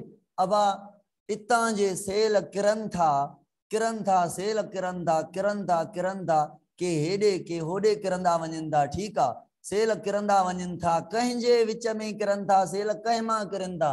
तव्हां चवंदव सर ओ हिन थुली जेका वाल थी एपीब्लास्ट जंहिं ग्रोथ कई, इन मां सेलन माइग्रेट कयो काॾे सर, हाइपोब्लास्ट ॾे, हाइपोब्लास्ट जे मथां एपीब्लास्ट जे हेठां। पोइ मां छो न चवां ॿिन्ही जे विच में आहे त इहा मीज़ोडर्म आहे। अब चवां की न चवां त मूंखे ॿुधायो, मीज़ोडर्म ॿिए नंबर ते लेयर ठही एपीब्लास्ट मां ठही, ब्लास्टोसील कैविटी में ठही, हाइपोब्लास्ट जे मथां ठही, एंडोडर्म जे मथां ठही, एपीब्लास्ट मां ठही, by the migration of cell between endoderm and epiblast। Okay थियो, थोड़ी खोपड़ी खोलियो, ओके थियो, हा कंदा वञो त मां अॻिते हलां, मां स्लो पढ़ायां थो, ठीकु आहे। क्लास ऑनलाइन आहे, तव्हांजे कमेंट खां सवाइ मां अॻिते न हलंदुमि, इन जे करे फिजिकल क्लास हूंदो आहे ईअं उॾारे वठंदा आहियूं कम खे। मुंहिंजी कोशिशि हुई त मां 2 कलाक में पूरो चैप्टर पूरो कयां, पर फिजिकल हुजे हा त शायदि सॼो चैप्टर पढ़ाए वञा। क्लास ऑनलाइन आहे, इन जे करे मूंखे स्लो पढ़ाइणो थो पए। Very good, okay. ॿुधो बाबा, हाणे शॉर्टकट नथो करणो पए न, शॉर्टकट वारा ॿार सम्झंदा हूंदा सर शॉर्टकट नथो करे अॼु। हलो कम जी ॻाल्हि। अब ॿिए नंबर ते केरु ठहियो, मीज़ोडर्म। पहिरें नंबर ते केरु ठही हुई, एंडोडर्म। एंडोडर्म कंहिं मां ठही, हाइपोडर्मिस मॉडिफाई थी। मीज़ोडर्म कंहिं मां ठही, एपीब्लास्ट जे सेल माइग्रेट थियण मां ठही। काथे ठही, हाइपोडर्मिस जे मथां ठही, माना एंडोडर्मिस जे मथां ठही। ओके सर, हाणे ॿुधो, हाणे सेल जेके माइग्रेट करे आया उहे कुझु सेल हिन भर ते हलिया विया, कुझु सेल हुन भर ते हलिया विया। त माना तव्हांजी जेका मीज़ोडर्म ठहंदी उहा साइड ते ठहंदी, साइड ते ठहंदी। विच में कुझु सेल हूंदा जेके हिन जा उहे टुटी करे हिकु स्ट्रक्चर ठाहींदा, जंहिंखे असां चवंदासीं नोटोकार्ड। हे तव्हांजी ठहिजी वई मीज़ोडर्मिस राइट साइड ते, हे तव्हांजी मीज़ोडर्मिस थी वई लेफ्ट साइड ते। भला पुछो, ॿुधो मां सवाल पुछां, एंडोडर्मिस कंटिन्यू आहे न? तव्हां चयो सर हा। मां पुछोमांव भला पोइ मीज़ोडर्मिस खे झलियल आहे छा, इहा कंटिन्यू न हूंदी छा? तव्हां चयो सर इहा बि कंटिन्यू हूंदी। मां चयो सर ओके, मीज़ोडर्म बि हेॾे ईअं कंटिन्यू हूंदी, थोड़ी ईअं कंटिन्यू हूंदी, ठीकु आहे, पर पाण में सफ़ा मिलियल न हूंदी। कंटिन्यू हूंदी पर पाण में सफ़ा मिलियल न हूंदी। अॻियां हली करे ॿुधायां थो, इहा अध ताईं अचे थी, अध ताईं अचे थी, अध खां पोइ ॾिसूं था हिन जो रोल काॾे वञे थो। मीज़ोडर्म अध ताईं आहे। अच्छा ॿुधो, हाणे ही जेका स्ट्रक्चर ठही आहे मीज़ोडर्म सां गॾोगॾु, पर सेंटर ते इन्ही खे चवंदा नोटोकार्ड। मां पुछां सर नोटोकार्ड कंहिं मां ठहियो? तव्हां चवंदव सर जंहिं मां मीज़ोडर्म ठही ॿियो कंहिं मां ठहियो? अब मीज़ोडर्म कंहिं मां ठहियो? तव्हां चवंदव सर एपीब्लास्ट मां ठहियो। माना एपीब्लास्ट जा पहिरियां सेल मीज़ोडर्म ठाहियूं, पोयां वारा सेल जेके बचा हुन नोटोकार्ड ठाहियो। नोटोकार्ड जे बारे में पुछां त छा आहे? तव्हां चवंदव सर हर वर्टिब्रेट जे अंदरि इहो बैकबोन हूंदो आहे, जंहिंखे असां नोटोकार्ड चवंदा, जेको वर्टिब्रल कॉलम ठाहींदो आहे। मां चयो अच्छा ठीकु आहे, माना नोटोकार्ड फ्यूचर में डिफरेंशिएट थींदो छा में? वर्टिब्रल कॉलम जे अंदरि। त वर्टिब्रल कॉलम कंहिं मां प्रोड्यूस थियो ॿुधायो? मीज़ोडर्म जो हिस्सो आहे या एक्टोडर्म जो हिस्सो आहे या हाइपोडर्मिस जो हिस्सो आहे? ॿुधायो त कमेंट में त ॿुधायो। नोटोकार्ड कंहिंजो हिस्सो आहे? आखिरी हिस्सो मीज़ोडर्म जो। प्रोड्यूस कंहिं मां थियो? एपीब्लास्ट मां। एपीब्लास्ट एक्टोडर्म आहे ई कोन अञा ताईं। हिन ॻाल्हि ताईं हिन महिल ताईं एक्टोडर्म जी ॻाल्हि ई कोन्हे कई अञा। हाणे चवंदासीं सर हाणे चवंदासीं सर मीज़ोडर्म ठहिजी वई, उन खां पहिरियां हाइपोब्लास्ट ठहिजी वई, एंडोडर्म ठहिजी वई हाइपोब्लास्ट मां एंडोडर्म ठही, ऐं एपीब्लास्ट मां मीज़ोडर्म नोटोकार्ड ठहिजी आहे। हाणे जेका मथे लेयर बची आहे एपीब्लास्ट, उन्ही खे चवंदासीं एक्टोडर्म। उन्ही खे छा चवंदासीं? एक्टोडर्म। कंहिंखे चयोसीं? ओ बचल सचल मीज़ोडर्म ऐं नोटोकार्ड ठहण खां बाद जेका आख़िरी बचल आहे उन्ही खे चवंदासीं छा? उन्ही खे चवंदासीं एक्टोडर्म। त एपीब्लास्ट जेका बचल आहे after notochord and mesoderm formation, the epiblast layer is said to be as हाँ, is said to be as छा चवंदासीं इन्ही के, इनके छा चयोसीं हाणे इपीब्लास्ट के after mesoderm formation epiblast is said to be as ectoderm। आखिर में अलाए छो टाइटल ॾिनो अथसि एक्टोडर्म जो। हाणे एक्टोडर्म सम्झोसीं छा आहे, सम्झी वियासीं एक्टोडर्म छा आहे। अच्छा, हिते हिकिड़ी ॿी ॻाल्हि मां छॾे वियो आहियां। कहिड़ी ॻाल्हि छॾे वियो आहियां, पाण छॾी आहे, गौर सां ॿुधिजो, छो करे हे कॉन्सेप्ट क्लियर करणो हो त 3 लेयर ठहनि। अब 3 लेयर ठही वयूं। पहिरीं कहिड़ी ठही, एंडोडर्म ठही, ॿी कहिड़ी ठही, मीज़ोडर्म ठही, टी कहिड़ी ठही, एक्टोडर्म ठही। हाणे अॻियां हली पढ़ंदासीं त जेको आहे त इन मां कहिड़ी आहे, एक्टोडर्म मां छा ठहंदो, मीज़ोडर्म मां छा ठहंदो, एंडोडर्म मां छा ठहंदो। थोड़ो मां ॿिनि जो क्ल्यू ॿुधायांव थो। एक्टोडर्म मां नर्वस सिस्टम ठहंदो, प्लस में आउटर लाइनिंग्स ठहंदियूं, सजी आउटर लाइनिंग, स्किन वगैरह, माउथ जो ॿाहिरियों हिस्सो, कन जो ॿाहिरियों हिस्सो, अख जो ॿाहिरियों हिस्सो, नक जो ॿाहिरियों हिस्सो, ऐं जेको आहे ई जेको आहे एनल ओपनिंग जो ॿाहिरियों हिस्सो, सही आहे, रिप्रोडक्टिव स्ट्रक्चर जो मतिलबु ॿाहिरियां ओपनिंग। ऐं जीअं फर्स्ट लाइन ऑफ डिफेंस जेको चऊं था, ईअं सम्झो फर्स्ट लाइन ऑफ डिफेंस, ठीकु आहे। इहो सॼो असांजो सॼो फर्स्ट लाइन ऑफ डिफेंस नथो चवां मां, छो जे करे मां इहा ॻाल्हि चवां थो त माना हुन में रेस्पायरेटरी ट्रैक बि अचे थो ऐं घटि बि अचे थो। उहे न माना बॉडी जे ॿाहिरां जेके बि शयूं कवरिंग आहिनि उहे एक्टोडर्म मां ठहंदियूं, प्लस में नर्वस सिस्टम एक्टोडर्म मां ठहंदो। मीज़ोडर्म मां छा ठहंदो, मीज़ोडर्म मां तव्हां जूं ठहंदियूं मसल, स्केलेटल मसल ठहंदियूं।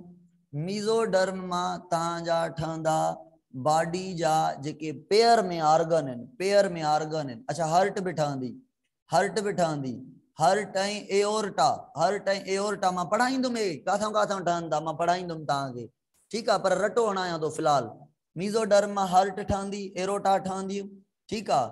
वस्कुलर सिस्टम सॼो माना सॼो वस्कुलर सिस्टम ठहंदो ऐं रेस्पायरेटरी ट्रैक ठहंदो, ठीकु आहे। उन खां बाद तव्हांजो एक्सक्रिएटरी सिस्टम ठहंदो ऐं उन खां बाद ॿियो कहिड़ो सिस्टम आहे, नर्वस सिस्टम होरे वियो हलियो, सही आहे। ऐं जेको आहे त हिते जेको हिन में एंडोडर्मिस मां ठहंदो जेको आहे उहो जो डाइजेस्टिव सिस्टम हिन मां ठहंदो, डाइजेस्टिव सिस्टम जेको आहे उहो जेका गट जेका आहे उहा हिन मां ठहंदी। अलाए कीअं ठहंदी, मां तव्हांखे पढ़ायां थो, फ़िलहाल मां रटा हणायां थो, वरी रिपीट कयो प्लीज़ सर।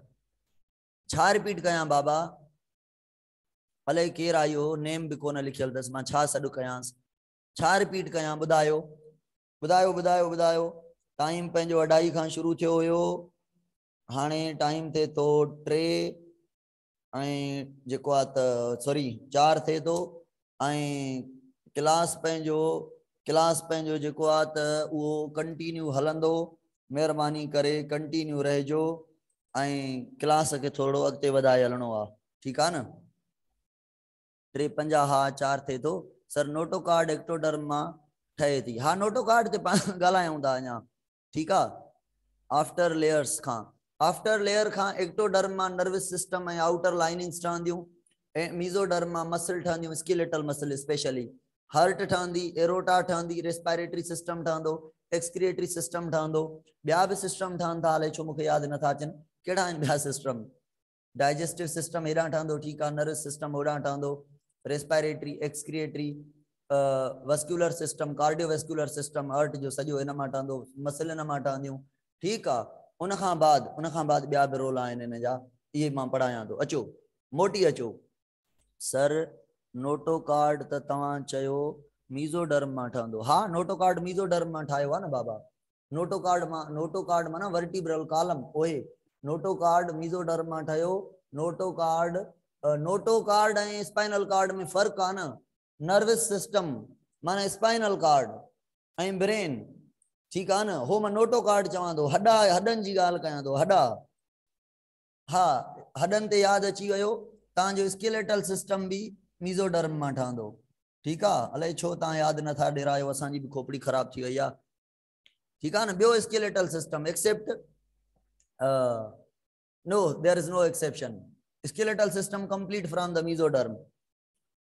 नोटोकार्ड इपीब्लास्ट मां ठयो। बाबा बुधो बुधो बुधो, ओ छोकरी केड़ी आ बरखा बुध बाबा। Epiblast is not a part of gastrulation.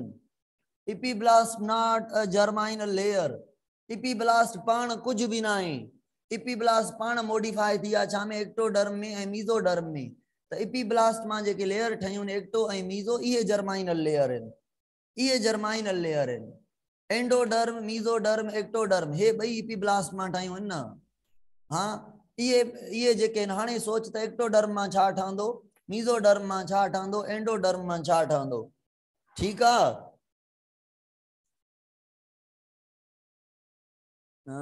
Reproductive system सजो टोटली मेसोडर्म मां। रिप्रोडक्टिव सिस्टम अगेन मेसोडर्म मां। ठीक है।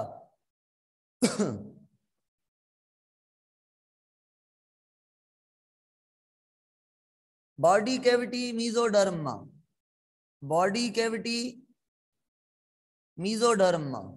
मां तव्हांखे पढ़ाईंदुमि त हाणे सॼा मां पढ़ाईंदुमि त कीअं ठहिया, चई त वियासीं ठहिया कीअं। तो थोड़ो वेट कयो, थोड़ो वेट कयो। तव्हांजा सवाल सर इहा एपीब्लास्ट ऐं हाइपोब्लास्ट सब छा गैस्ट्रुलेशन में लिखियल इन बुक में? न बाबा लिखियल इन त तव्हां छा कंदव। चरियूं छोकरियूं लिखण के न ॾिसो, तव्हां ॾिसो त गेस्ट्रुला में ॿुधाए छा थो। गेस्ट्रुला में चए थो एक्टोडर्म प्रोड्यूस फ्रॉम एपीब्लास्ट, पाण एपीब्लास्ट के छो न लिख दो। मेसोडर्म प्रोड्यूस फ्रॉम एपीब्लास्ट, पोइ एपीब्लास्ट जो नालो ही न लिखे। झलियल थस छा? हाँ झलियल तो कोन थस। ठीक है। ब्लास्ट्यूला एज में अची वही न। ब्लास्ट हाइपोब्लास्ट ब्लास्ट्यूला एज जो इन। ब्लास्ट्यूला मां जॾहिं लेयर ठहन थियूं इन्ही प्रोसेस के गेस्ट्रुलेशन चऊं था। जॾहिं ब्लास्ट्यूला कन्वर्ट थे तो गेस्ट्रुला में त माना छा तो थे, हाइपोब्लास्ट मां एंडोडर्मिस, इपीब्लास्ट मां एक्टो ऐं मेसोडर्मिस। इहा ही त गेस्ट्रुलेशन आहे अगर 2 वर्ड्स में असां चऊं था। Okay sir, okay sir. अचो सर मोटी अचो सर, सर मोटी अचो। रियाज़ हाणे मां ॻाल्हि शुरू कयांव थो थोड़ी टेक्निकल। मां ॻाल्हि शुरू कयांव थो टेक्निकल। आयो गॾु मां सां आयो न। अब आप ॿुधो, हे जेका साइड व्यू ओ हीअं काॾों व्यू कढियो आहे, हे मां हीअं व्यू कयो आहे। ॾिसजो हे हीअं हुयो इपीब्लास्ट। मां छा कयोमांसि, इनके हीअं करे हितां कट कयोमांसि। किथां किथां कट कयोमांसि? ओ हितां कट कयोमांसि। हितां जे कट कयोमांसि। हे मथी मथी छा नज़र अचे थी? इपीब्लास्ट। विच में छा नज़र अचे थी? हे ब्लास्टोसील, हे हाइपोब्लास्ट। पर हाणे त लेयर ठाहे चुका हूं एक्टो मीज़ो ऐं एंडो। ठीक है। एक्टो मीज़ो ऐं एंडो ठाहे चवंदा। हाणे हाणे जेकी स्ट्रक्चर ठहणी आहे नोटोकार्ड एंड 33 छा लिखियो अथव ट्रिन लेयर वारी, इहो गेस्ट्रुला आहे। हाँ जेके 3 लेयर ठहन थियूं इहा गेस्ट्रुला आहे। ठीक है। नोटोकार्ड गेस्ट्रुलेशन में ठहे थो, छो करे मेसोडर्म जो हिस्सो आहे न बाबा नोटोकार्ड। अचो ॿुधो हाणे मां छा कयां थो। हाणे मां हे जेको आहे हिन खे कीअं कट कयो अॻोड़े, हीअं कट करे तव्हांजे साम्हूं ठाहियो आहे। त तव्हां मथां मथां ॾिसो छा नज़र अचे थो, इपीब्लास्ट। ओ विच में ब्लास्टोसील, हेठां हाइपोडर्मिस नज़र आई। ओ तव्हां ॾिठो थे हाइपोडर्मिस कन्वर्ट थी वई एंडोडर्मिस में, ऐं विच में ठहिजी वई मेसोडर्म। मेसोडर्म कीअं ठही? ओ हिन जा सेल हेठि आया त विच में छा ठाहियूं? हे मेसोडर्मिस ठाहियूं। हे थी वई इपीडर्मिस, हे थी वई मेसोडर्मिस, हे थी वई हाइपोडर्मिस। हाणे हाइपोडर्मिस माना एंडोडर्मिस, मेसोडर्मिस माना विच नोटोकार्ड बची वियो। उन खां बाद हे छा आहे? हे छा आहे मथी मथी? हाणे आफ्टर नोटोकार्ड फॉर्मेशन इनके छा चवंदव?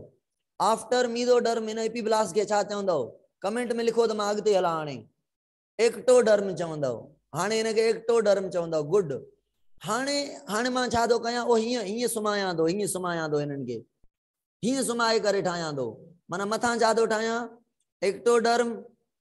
बस ठाहियां ही एक्टोडर्म थो। ठीक है, ठाहियां ही एक्टोडर्म थो। ॿियनि खे छॾियो। अचो अब मां हे बाल खे जे खंय में, बाल खे जे खंय में त हीअं नज़र आयो मांखे।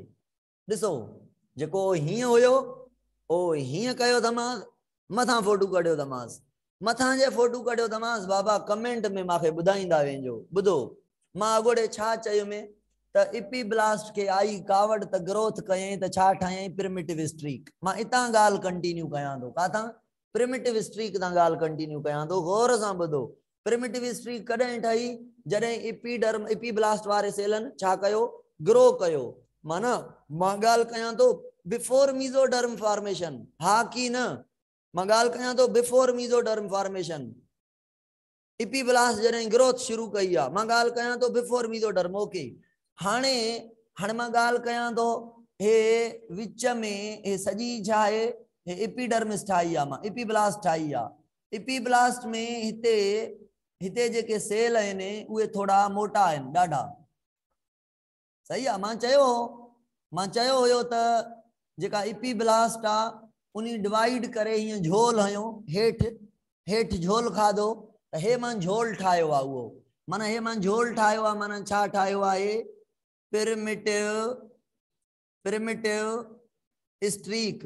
मां काॾों ठाही आहे प्रिमिटिव स्ट्रीक? सर तव्हां सम्झी वियो, तव्हां चयो सर अॻोड़े प्रिमिटिव स्ट्रीक जो हेॾां फोटू ॾेखारियो अथव, हे हाणे मथां फोटू ॾेखारियो अथव, हेॾां फोटू कढियो अथव वो हीअं त हे सॼी प्रिमिटिव स्ट्रीक। माना अच्छा, मां चयो माना प्रिमिटिव स्ट्रीक हीअं कंटिन्यू आहे।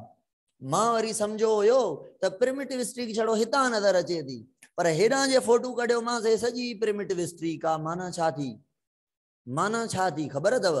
ॿुधो ॿ ॻाल्हियूं सम्झो था, ॿ ॻाल्हियूं सम्झो। ही जेको पोर्शन आहे, ही वारो इहो पोर्शन अंदर माइग्रेट करे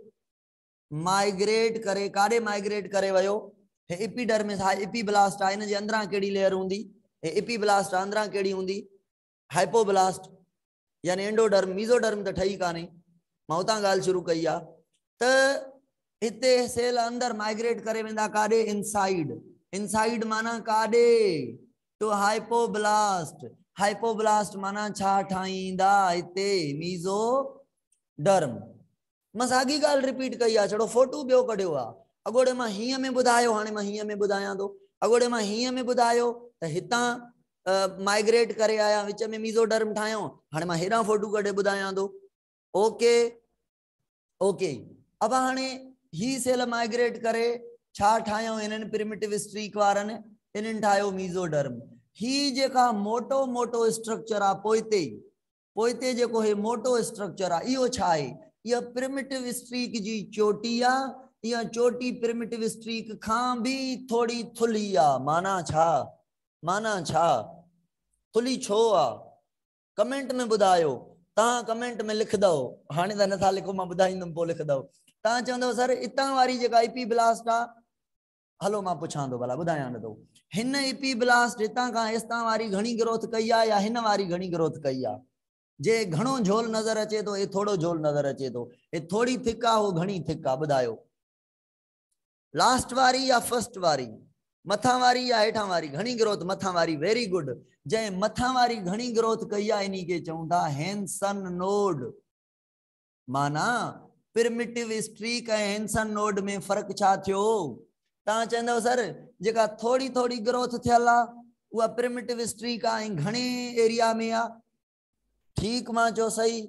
ऐं जेका चोटी ते हाणे ख़बर अथव, हीअ फर्स्ट टिप अथव, ऐं हीअ एंड अथव, पुछ अथव, ईअं सम्झो हे टेल अथव, हितां चिक जो टेल ठहंदव, पुछ ठहंदव। त हिन एंड खे असां क्वाडल एंड चवंदा आहियूं, क्वाडल एंड। ऐं हिन खे मुंहिंजे ख्याल में हा सेफलिक एंड चइबो आहे, सेफलिक या सेरिब्रल एंड चइबो आहे, सेफलिक या सेरिब्रल एंड चइबो आहे। माना तव्हां सम्झी विया हूंदव त सर सेफलिक या सेरिब्रल एंड माना एॾां दिमाग़ ठहंदो, माना हेॾां मथो ठहंदो ऐं हेॾां पुछ ठहंदो फ्यूचर में। मां चयो ठीक आहे, मां चयो ठीक आहे। त हैंसन नोड काथे आहे?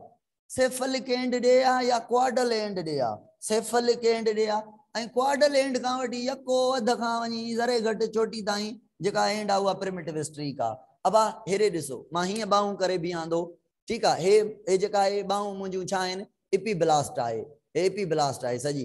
हाणे इपीब्लास्ट छा कयो, ग्रोथ कई ईअं झोल ठाहे वई, ईअं झोल ठाहे वई, ठीकु आहे। हाणे जेको झोल ठहे थो हे सॼो हे प्रिमिटिव स्ट्रीक आहे, हे बाहूं मुंहिंजूं सोड़ियूं आहिनि न, इहो प्रिमिटिव स्ट्रीक आहे, पर हे धड़ मुंहिंजो अगरि हे झोल ठाहे, हे मोटो आहे हेॾो सारो धड़, इहो जेको झोल ठाहे थो, इहो जेको नोड ठहे थो, मोटो मोटो structure, that is Henson node. Henson node असांखे ॾिसण में पोइते लॻे थो, पर इहो पहिरियों पार्ट आहे, ऐं प्रिमिटिव स्ट्रीक ॾिसण में अॻियां लॻे थी, पर इहो पुछड़ी आहे, इहा पुछड़ी आहे, हो शुरात आहे।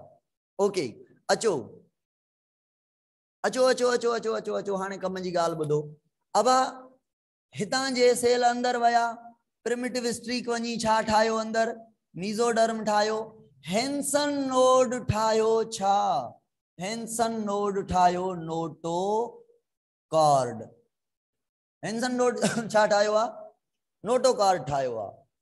समझ में अची वियव ॻाल्हि, माना हेंसन नोड जा भी सेल अंदर वया, काॾे अंदर वया, तव्हां चवंदव सर जी प्रिमिटिव स्ट्रीक जा सेल अंदर वया, प्रिमिटिव स्ट्रीक जा अंदर वया त छा ठहियो, मीज़ोडर्म ठाही, त हेंसन नोड काथे आहे, हितां ज़ाहिर छो नथो थिएव हेंसन नोड, ॿुधायो कमेंट में।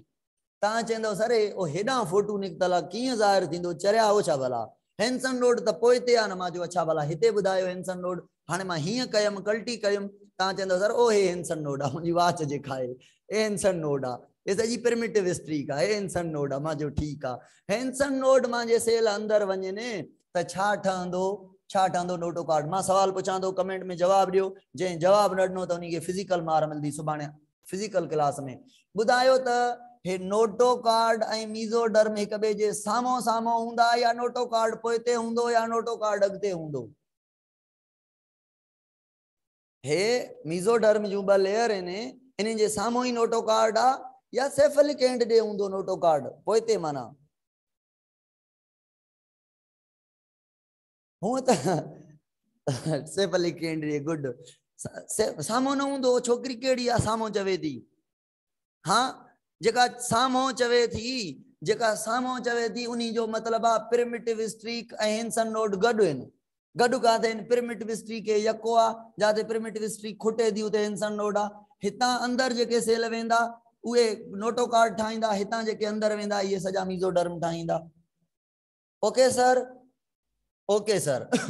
अब हाणे ॿुधो, हाणे मां इंपॉर्टेंट ॻाल्हि शुरू करण वारो आहियां, ॿी इंपॉर्टेंट ॻाल्हि कहिड़ी आहे, असां सम्झी वियासीं हेंसन नोड छा आहे, प्रिमिटिव स्ट्रीक छा आहे, ऐं हाणे इंपॉर्टेंट ॻाल्हि आहे, हाणे इंपॉर्टेंट ॻाल्हि हले थी, जेकॾहिं तव्हांजी खोपड़ी हाणे खुलियल नाहे त महिरबानी करे खोपड़ी खोलियो, त मां तव्हांखे पढ़ाए वठां, छा मां तव्हांखे पढ़ाए वठां त मीज़ोडर्म छा आहे, ठीकु आहे। मीज़ोडर्म जा कुछ पार्ट लिखायां थो, त मीज़ोडर्म जा पार्ट कहिड़ा आहिनि, मीज़ोडर्म कंहिं में डिवाइड थींदी, ठीकु आहे, ऐं उन्हनि मां छा छा ठहंदो, ऐं याक छा में कन्वर्ट थींदी, इहे सॼियूं शयूं मां तव्हांखे ॿुधायां थो। मीज़ोडर्म जेका आहे न, उहा हिकु त नोटोकॉर्ड मीज़ोडर्म में आयो आहे, जेको पाण सम्झो आहे, ठीकु। उन खां बाद ॿियो मीज़ोडर्म जो हिकिड़ो पार्ट आहे जंहिंखे सोमाइट चऊं था, टियों मीज़ोडर्म जो जेको पार्ट आहे जंहिंखे हर्ट रूडिमेंट चऊं था, ठीकु। उन खां बाद ॿ इम्पॉर्टेंट पार्ट आहिनि, जंहिंखे हिकिड़े खे स्प्लैंकनिक चऊं था, ॿिए खे जेको आहे त सोमेटिक चऊं था। हाणे गौर सां सम्झो था, मां डस्टर खणी मां हिते ॿी ॻाल्हि ठाहियां थो, ॾिसो बाबा, हे असांजी छा ठहिजी वई, तव्हां चवंदव सर हे ठहिजी वई एक्टोडर्म, है ना सर, एक्टोडर्म ठहिजी वई, एक्टोडर्म ठहिजी वई, माना मां कहिड़ो फोटू कढियो दिमाग़, ओ हे फोटू अॻियां वारो, हेॾां वारो फोटू न कढियो दिमाग़, साॻियो फोटू हेॾे लाइ आयो आहियां। मां चवां थो सर हे छा थी वई, तव्हां चवंदव सर हे तव्हांजी जेका थी वई, हे थी वई एंडोडर्म, एंडो यानी जेका अॻ में छा हुई, हाइपोब्लास्ट हुई, हाणे एंडोडर्म आहे। हीअ ॻाल्हि मां तव्हांखे पोइ ॿुधायां थो त हे छा आहे, ठीकु आहे। ऐं ही बि मां ॻाल्हि तव्हांखे ॿुधायां थो त हे छा आहे, हिन ॻाल्हि ते थोरो पाण पोइ ॻाल्हायूं था। हे वकड़ जेके आहिनि काॾों आया, ठीकु आहे, हे वकड़ काॾों आया, त हिते ठहियो आहे असांजो नोटोकॉर्ड, ठीकु थी वियो सर। हे हिते मीज़ोडर्म हुई, हिते मीज़ोडर्म हुई, हे जेका आहे त एपिडर्म आहे, सॉरी एक्टोडर्म आहे, हिन क्वाडल एंड के मां मिटायां थो, क्वाडल के हिते लिखां थो, हे क्वाडल आहे। ठीक, ॾिसो गर्ल्स बॉइज़, अब मीज़ोडर्म जो ही जेको पार्ट सिंध टेक्स्ट में हीअं लिखियल आहे, सिंध टेक्स्ट में ओ हीअं फिगर ड्रा थियल आहे। ठीक आहे, ॿई ॿुधायां थो मां। हिन पार्ट के सिंध टेक्स्ट में चयो वियो आहे सोमाइट। ठीक आहे, ऐं इहो सोमाइट हेॾां बि आहे। पंजाब में जेका फिगर आहे, पंजाब में फिगर कीअं आहे, पंजाब में फिगर या ॿियनि बुकनि में जेका फिगर आहे उहा हीअं ॾिनल आहे, हे सोमाइट आहे। साॻी ॻाल्हि आहे, हो हुते हिकु करे ॿुधाए पियो, हे जुदा जुदा करे ॿुधाए थो। हे सोमाइट थी वियो, माना मीज़ोडर्म जो हिकिड़ो हिसो सोमाइट। त हेॾां बि हे छा थी वियो, सोमाइट। उन खां बाद ॿुधाए थो हे इंटरमीडिएट, इंटरमीडिएट जेको आहे मीज़ोडर्म आहे, इंटरमीडिएट मीज़ोडर्म आहे। इन इंटरमीडिएट मीज़ोडर्म जा ॿ लाइनिंग वञनि थियूं, इंटरमीडिएट मीज़ोडर्म जूं ॿ लाइनिंग वञनि थियूं। पहिरियां इहे गॾु हूंदियूं आहिनि, बाद में इहे जुदा थी वेंदियूं आहिनि। ही ॾिसो, हिनखे छा चयोसीं, सोमाइट। हिनखे छा चयोसीं, इंटरमीडिएट मीज़ोडर्म। हिनखे छा चयोसीं, सोमाइट। हिनखे छा चयोसीं, इंटरमीडिएट मीज़ोडर्म। छो जे करे सोमाइट ऐं हिन लास्ट लाइन जे विच में आहे। हिनखे चवंदासीं सोमेटिक, हिनखे चवंदासीं स्प्लैंकनिक, स्प्लैंकनिक। स्प्लैंकनिक कंहिंजे वेझो आहे, एंडोडर्म जे या एक्टोडर्म जे, ॿुधायो कमेंट में लिखो। कंहिंजे वेझो आहे, कंहिंसां मिलियल आहे, एंडोडर्म सां। सोमेटिक कंहिंसां मिलियल आहे, कंहिंसां मिलियल आहे, एक्टोडर्म सां। त ही एक्टोडर्म मथे वञी करे सोमेटिक के वर्तियूं वेंदी, वर्तियूं वञी करे मोटी अची करे, माना हेॾां हीअं फुल कवर करे, पोइ मोटी अची करे ही एक्स्ट्रा एम्ब्रियोनिक मेम्ब्रेन ठाहींदी। एक्स्ट्रा हे छा आहे, हे छा आहे भला, हे त ॿुधायो। हे विच में छा आहे, हे छा आहे, याका न, हे याका, याद अथव हे याका? अगरि यादि हुजे भला ईमान ॾेव त हे याका। ठीकु आहे न, गुड।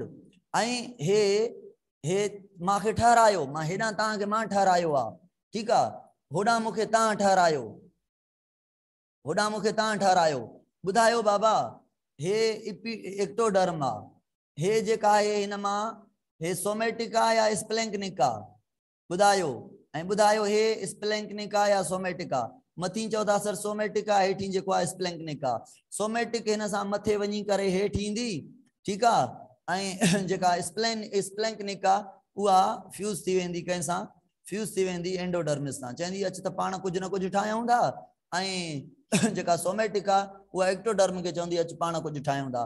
जेका सोमेटिक ऐं एक्टोडर्म आहे इन खे सोमेटोप्लियोर चवंदासीं। इन्हनि ॿिन्ही खे कंहिंखे एक्टोडर्म खे ऐं प्लस में सोमेटिक खे सिंध टेक्स्ट छा थो चए, सोमेटोप्लियोर, सोमेटोप्लियोर। ऐं स्प्लैंकनिक खे ऐं एंडोडर्म खे मिलाए करे चवंदासीं स्प्लैंकनोप्लियोर या स्प्लैंकनिक प्लियोर, स्प्लैंकनिक प्लियोर। ठीकु आहे, सोमेटोप्लियोर, स्प्लैंकनिक प्लियोर, इहे इन्हनि जा फंक्शन ॿुधो। हिन जो फंक्शन तव्हांखे मां बाद में ॿुधायां थो। हिन जो फंक्शन ॿुधो सोमेटोप्लियोर जो। सोमेटोप्लियोर जो कमु आहे एक्स्ट्रा एम्ब्रियोनिक ऑर्गन डेवलप करणु, लेयर्स डेवलप करणु। एक्स्ट्रा एम्ब्रियोनिक, एम्ब्रियो खां अलावा कहिड़ियूं लेयर हूंदियूं आहिनि जेके एम्ब्रियो खे प्रोटेक्ट कंदियूं आहिनि, ॿुधायो कमेंट में। कहिड़ियूं लेयर आहिनि एम्ब्रियो खां ॿाहिरि? 3 लेयर आहिनि। जल्दी जल्दी जल्दी कमेंट में ॿुधायो, रोज़ पढ़ंदा आहियूं, 3 लेयर जा नाला खणंदा आहियूं। हिकिड़ी उहा लेयर ॿुधायो जंहिंमें फीटस प्रोटेक्टेड हूंदो आहे। अमनियॉन, विसरी वियव छा?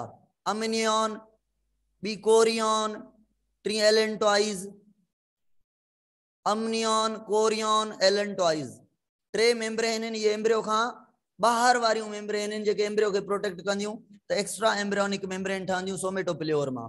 ऐं सोमेटोप्लियोर छा आहे? सोमेटोप्लियोर जेको आहे उहो एक्टोडर्म ऐं सोमेटिक मीज़ोडर्म जो पार्ट आहे। त इन्ही मां एक्स्ट्रा एम्ब्रियोनिक मेम्ब्रेन जेके बेबी के प्रोटेक्ट कंदियूं। ठीकु आहे। अच्छा, उन खां बाद हिन एक्टोडर्म जो ॿियो हिसो बि मां पढ़ायां थो, ॿियो रोल बि पढ़ायां थो।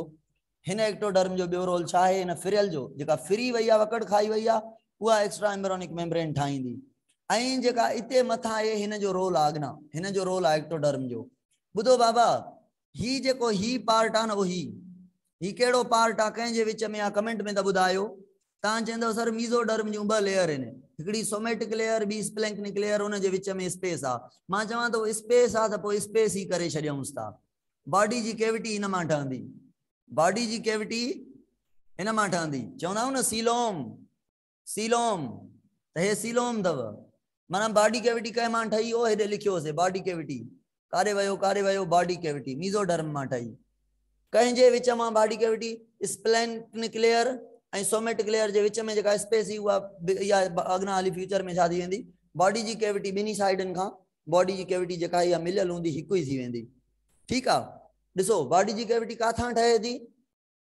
हेठि ते ठहे थी चेस्ट खां हेठि आहे न चेस्ट खां हेठि आहे त हे पासो हेठि सॼो चेस्ट खां हेठि वारो रीजन आहे हाणे गौर सां ॿुधो छोकिरियूं छोकिराओ हे मूंखे ॿुधायो हे इंटरमीडिएट मीज़ोडर्म छा ठाहींदी इहो मां ॿुधायां थो सोमेटिक जेका आहे न सोमेटिक नर्वस सिस्टम कहिड़ो हूंदो आहे तव्हां चवंदव सर स्केलेटल मसल वारो त जेको सोमेटिक सोमाइट आहे जेको सोमाइट आहे इहो छा ठाहींदो स्केलेटल मसल ठाहींदो उन खां बाद हिते पोर्शन हूंदो आहे हिते पोर्शन हूंदो आहे काथे सोमाइट जे हेठां कंहिंजे हेठां सोमाइट जे हेठां हिकिड़ो पोर्शन हूंदो आहे जंहिंखे जंहिंमां हर्ट जी फॉर्मेशन थींदी आहे जंहिंमां कंहिंजी फॉर्मेशन थींदी आहे हर्ट जी फॉर्मेशन थींदी आहे उहो सोमाइट जे हेठां पोर्शन हूंदो आहे जंहिंखे हर्ट रूडिमेंट चवंदासीं पढ़ियासीं न हर्ट रूडिमेंट हिनखे छा चवंदासीं हिनखे चवंदासीं हर्ट रूडिमेंट या हर्ट ऑर्गेनाइजर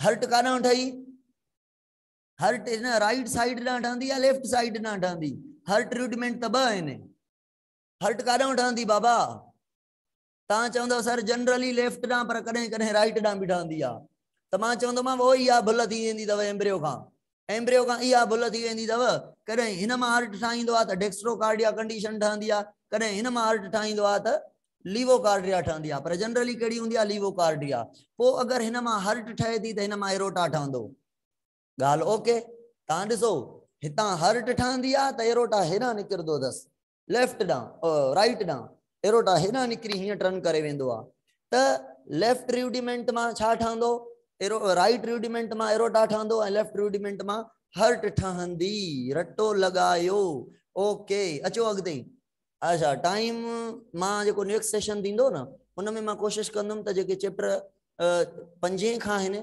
5 खां मां शुरू कंदुमि ताकी 5, 6, 7, 8, 9, 10 जेके आहिनि चैप्टर सुकून सां पढ़ी वठूं हिन दफ़े जीअं थोड़ी तकड़ कयूं था ईअं तकड़ न कंदासीं नेक्स्ट सेशन में इन चैप्टरनि ते मेन फोकस हूंदो ठीकु आहे बाउंसर चैप्टर हूंदा आहिनि इहे अब हिन वक़्त ताईं अलाए छा पढ़ी चुका आहियूं थोरो ओ पइजी वियो आहे मथे में अलाए छा थोरो रिपीट कयूं था अब ॿुधो एक्टोडर्म जी ॻाल्हि न कई आहे त मां नर्वस सिस्टम कीअं ठाहींदी मीज़ोडर्म जी मां सॼी ॻाल्हि करे आयो आहियां त सोमाइट मां मसल ठाहींदी ऐं हर्ट रूडिमेंट मां हर्ट ऐं एरोटा ठाहींदी ऐं सोमेटिक पार्ट एक्टोडर्म सां फ्यूज थी करे सोमेटोपिल्योर ठाहे करे एक्स्ट्रा एम्ब्रियोनिक मेम्ब्रेन ठाहींदो ऐं जेको आहे स्प्लैंक्नोपिल्योर जेको आहे इनर मेम्ब्रेन सां मिली करे इनर ऑर्गन ठाहींदो ठीकु आहे इनर ऑर्गन ठाहींदो जेका इंटरमीडिएट आहे न हे ओए इंटरमीडिएट हिन जो कमु कोन ॿुधायोमांव न हिन जो नालो छा हुयो इंटरमीडिएट मीज़ोडर्म इन जो कमु इंटरमीडिएट मीज़ोडर्म घणा आहिनि चवंदव सर हिकु हेॾां सोमाइट जे होॾां सोमाइट जे हेॾां 2 इंटरमीडिएट मां चवां थो जेके बि 2 ऑर्गन आहिनि न 2 ऑर्गन लंग्स घणा 2 किडनी घणियूं 2 त इहे जेके पेयर वारा ऑर्गन आहिनि सॼा डेवलप्ड फ्रॉम द पेयर वारा ऑर्गन डेवलप्ड फ्रॉम द ॿुधायो न इंटरमीडिएट मीज़ोडर्म जेका आफ्टर कंहिंखां शुरू थिए थी सोमाइट खां शुरू थिए थी लेक्चर मां रिकॉर्ड कयां थो लेक्चर खे हिकु दफ़ो ॿीहर ॿुधजो सॼो ॻाल्हियूं रटो लॻी वेंदियूं इंशाल्लाह कंफ्यूज न थियो फ़िलहाल हा में हा कंदा हलो ॻाल्हि सम्झ में नथी अचे बि हा कंदा हलो ओके सर अब मां वरी मिटायां थो होॾां वारो पोर्शन हाणे हे पोर्शन मिटायां थो ठीकु आहे हाणे हे पोर्शन मिटाए करे मां तव्हांखे सम्झायां थो त खोपड़ी कीअं ठहे थी how the brain form from the अच्छा हे त मां मिटाए छॾियो हाणे रटो कीअं लॻंदो हाणे रटो कीअं लॻंदो त असांजो नर्वस सिस्टम काॾां ठहंदो? माखो त विसरी वियो, तव्हां ॿुधाईंदव काॾां ठहंदो नर्वस सिस्टम? माखो विसरी वियो, नर्वस सिस्टम काॾां ठहंदो? एक्टोमा एक्टोमा चई करे हिकु ऑप्शन ॾिनुमि, हलो यादि अची वियो तव्हांखे एक्टोमा, अचो मोटी अचो एक्टोमा। त ॿुधो मां काथे मोटी हलां थो, वरी मां मोटी हलां थो उन स्टेज ते जंहिं महिल एंडोडर्म ठही आहे, तव्हां चवंदो सरी आहे त पहिरियां पहिरियां ठही आहे, हाइपोडर्मिस मां जो ठीकु। मां मोटी हलां थो मीज़ोडर्म ते, तव्हां चवंदो सर इहा एपीब्लास्ट मां ठही आहे। मां मोटी हलां थो नोटोकार्ड ते, तव्हां चवंदो सर इहा बी एपीब्लास्ट मां पर हेंसन नोड मां ठही आहे। पोइ मां तव्हां खां सवाल पुछां, भला मीज़ोडर्म एपीब्लास्ट जे कहिड़े रीजन में ठही आहे? हेंसन नोड में या प्रिमिटिव स्ट्रीक में या जनरल एपीब्लास्ट में? जनरल एपीब्लास्ट छा है other than primitive streak and Hensen node? Mesoderm कंहिं मां ठही आहे? Primitive, very good primitive streak में। ऐं नोटोकार्ड कंहिं मां ठहियो आहे?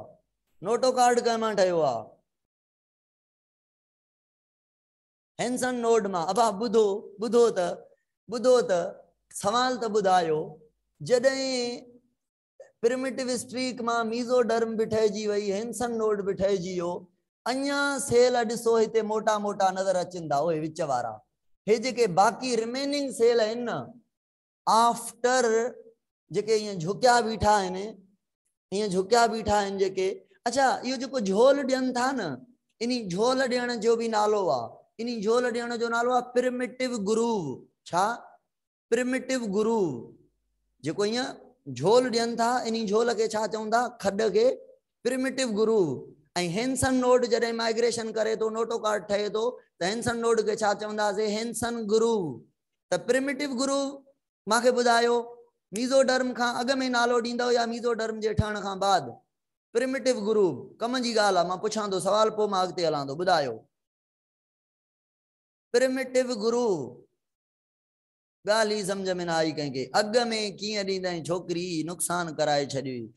प्रिमिटिव ग्रूव जॾहिं जॾहिं इहे सेल थुल्हा थींदा, माइग्रेशन कंदा, है न, प्रिमिटिव स्ट्रीक अॻु में ठहियल आहे, प्रिमिटिव स्ट्रीक मां सेल निकिरंदा वेंदा, झोल वधंदो वेंदो, झोल वधंदो वेंदो। त इन्ही खे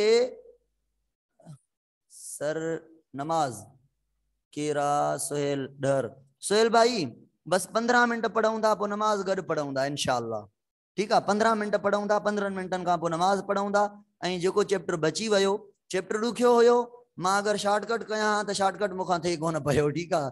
सीधी ॻाल्हि आहे, छो जे करे हेॾा इंपॉर्टेंट कॉन्सेप्ट आहिनि, सुठे तरीक़े सां पढ़ाइणा हुया, इन जे करे there is no shortcut. 15 minute wait कयो, नमाज हली गॾिजी पढ़ूं था। नमाज खां मत नथो रोके सघां, का बि मूंखे ताक़त न आहे, ठीक आहे। हाँ एक्सप्लेन कयो इहो। मां सवाल कहिड़ो पुछो हुयो? मूंखे सवाल विसरी वियो, हाँ यादि अची वियो। एपीब्लास्ट ते जेको प्रिमिटिव स्ट्रीक आहे, उहा ग्रोथ करनि था सेल, त प्रिमिटिव स्ट्रीक चवंदा। स्ट्रीक माना पट्टी, पट्टी माना थुली, थुली माना सेल ग्रोथ कयूं बीठा आहिनि। जॾहिं उहा पट्टी झोल खाए थी, माना सेल हेठि सटे थी, मीज़ोडर्म ठाहे थी, त पोइ उहो थी वञे थो खॾो, उन खे चवंदा प्रिमिटिव ग्रूव। हेंसन नोड भी हेठि सेल सटे थो, पोइ थी थो वञे खॾो, पोइ उन खे चवंदा हेंसन ग्रूव। ओके, त माना after mesoderm and notochord formation, the primitive streak is said to be as Henson node, primitive groove, and the Henson node is said to be as Henson groove. Okay sir, अचो sir, हाणे sir हे मां केड़ी lining ठाही आ, हे मां केड़ी lining ठाही आ, केर जवाब में ॿुधाईंदो? हे केड़ी लेयर ठाही आ? चवंदो सर तां इहा ठाही आ एक्टोडर्म। केड़ी ठाही आ? एक्टोडर्म। मां पुछां तो सर हेरे अचो, सर हेरे अचो, हे मांखे ॿुधायो, हे केड़ी लेयर आ? हे वारी, हे याक आ, सॉरी याक खां बाद हे वारी केड़ी लेयर आ? एंडोडर्म। अच्छा ही मां ग्रीन कलर सां लाइनिंग ठायां दो, हे केड़ी लाइनिंग आ? हे याक आ, ईअं न, हे याक आ, याक आ। ही केड़ी लेयर आ? ही वारी। तां चंदो सर ही त एंडोडर्मिस आ। मां जो अच्छा सही। बुधो हाणे इंपॉर्टेंट गाल, हे जो असांजो वात शुरू थे तो, वात जो शुरू थे तो एनल ओपनिंग ताई हिकड़ो ट्यूब आ न, इहो सजो सॼो ट्यूब आहे असांजो ट्यूब डाइजेस्टिव जेको आहे ट्यूब्यूलर सिस्टम आहे या सेकलाइक आहे ट्यूब्यूलर आहे या सेकलाइक आहे ट्यूब्यूलर आहे सब चो था ट्यूब लाइक आ ट्यूब लाइक आ माना इंजेस्टिव ओपनिंग एनस एजेस्टिव ओपनिंग बो ओपनिंग होंदियूं तो दिसो एंडोडर्म छा थी करे एंडोडर्म हिते हिते पाण में गौर सां ॿुधो एंडोडर्म हिते पाण में ओ हिय मिली करे हिय जुदा थी वने हे एंडोडर्म जुदा हे एंडोडर्म जुदा ही जेका एंडोडर्म ही ठही ओ ही व्हाट इज दिस यो काडों जो सुराख ज़ाहिर थे तो ता चंदो सर यो हिय फोटो कढूं ना यो हिता सुराख ज़ाहिर थे तो पर मां ता के हिय जे देखारिया एपिडर्मिस लाहे हाँ नोटोकार्ड लाहे जे देखारिया यो सुराख ता के किय नजर इंदो मीजोडर्म मट यो सुराख ता के हिय नजर इंदो है ना ओ हिय नजर इंदो त चंदो सर यो माउथ वारी ओपनिंग थव अच्छा हे पुछड़ी आ त एनल वारी ओपनिंग थव कोलाइकल अपर्चर थव यो सामो वनी परी साइड ना खुलंदो उआ माउथ वारी ओपनिंग थव माना मां चवा सर माके पोई छो न था चवो हे डाइजेस्टिव ट्रैक आ मां चो हाँ बिल्कुल सही सही तांजी गाल ओके सर यो डाइजेस्टिव ट्रैक आ माना यो गट आ यो एलिमेंट्री कैनाल आ जेको असा जो शुरू थे तो माउथ का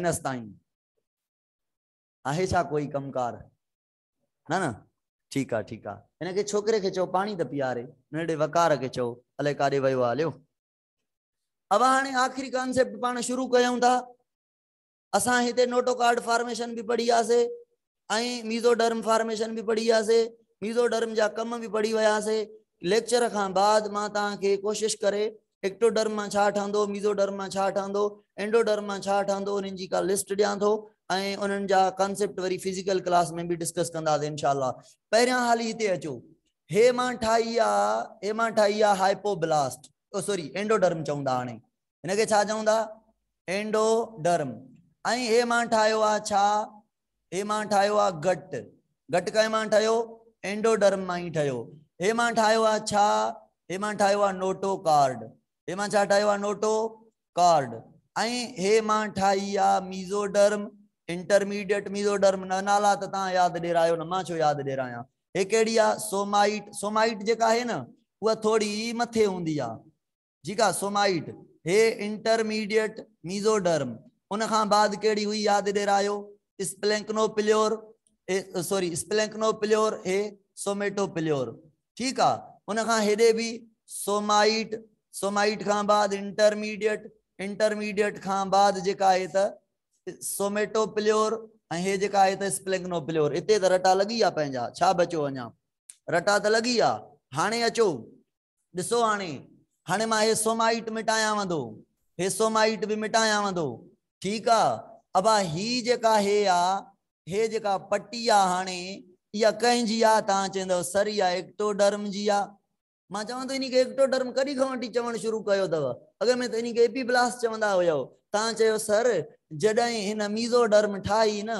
बेचारी अकेली बची वो अकेली एपीब्लास्ट के असा एक्टोडर्म चवंदा मां जो भलाने मुजी बी गाल बुधो हाने मां इनके नालो चेंज दियां दो मां चवां तो हे जनरल एक्टोडर्म आ जेका स्किन वगैरह हर शय ठाईंदी सजे बॉडी जो कवर ठाईंदी हे वारी पर ही छा है बुधो मुजी गाल मां चवां तो इहा न्यूरल प्लेट आ छा चयो मां छा है केड़ी प्लेट आ बाबा केड़ी प्लेट आ कमेंट में बुधायो न्यूरल प्लेट आ अब इनी के वरी इंदी कावड़ इनी के वरी इंदी छा इनी के कावड़ इंदी त न्यूरल प्लेट अगेन जेको आ ग्रोथ करण शुरू कंदी त न्यूरल प्लेट वरी वरी वरी मोटी जे थींदी त छा कंदी ओ झोल हणंदी छा हणंदी झोल हणंदी याद आयो झोल झोल याद आयो खडो हणंदी तनी खडे के चवंदा से न्यूरल अगे ही कमेंट में बार लिखी छडियो आ न्यूरल ग्रूव अञा खडो हणंदो त न्यूरल ग्रूव जेको आ वो अदा मके पानी पियार पानी त पियार पानी खुटी वने पानी रखी वने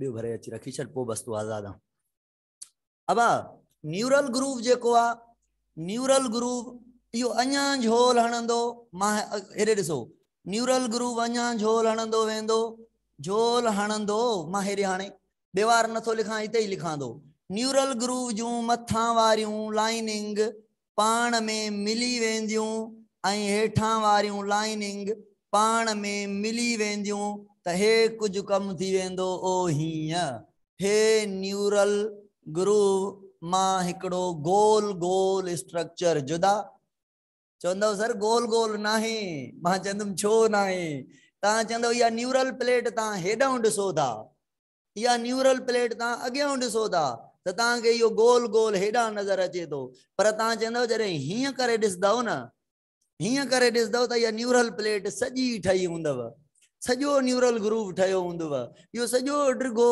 न्यूरल कार्ड ठहियो हूंदव मां चयो अच्छा हे थियो हे छा थियो कमेंट में ॿुधायो इहो थियो न्यूरल कार्ड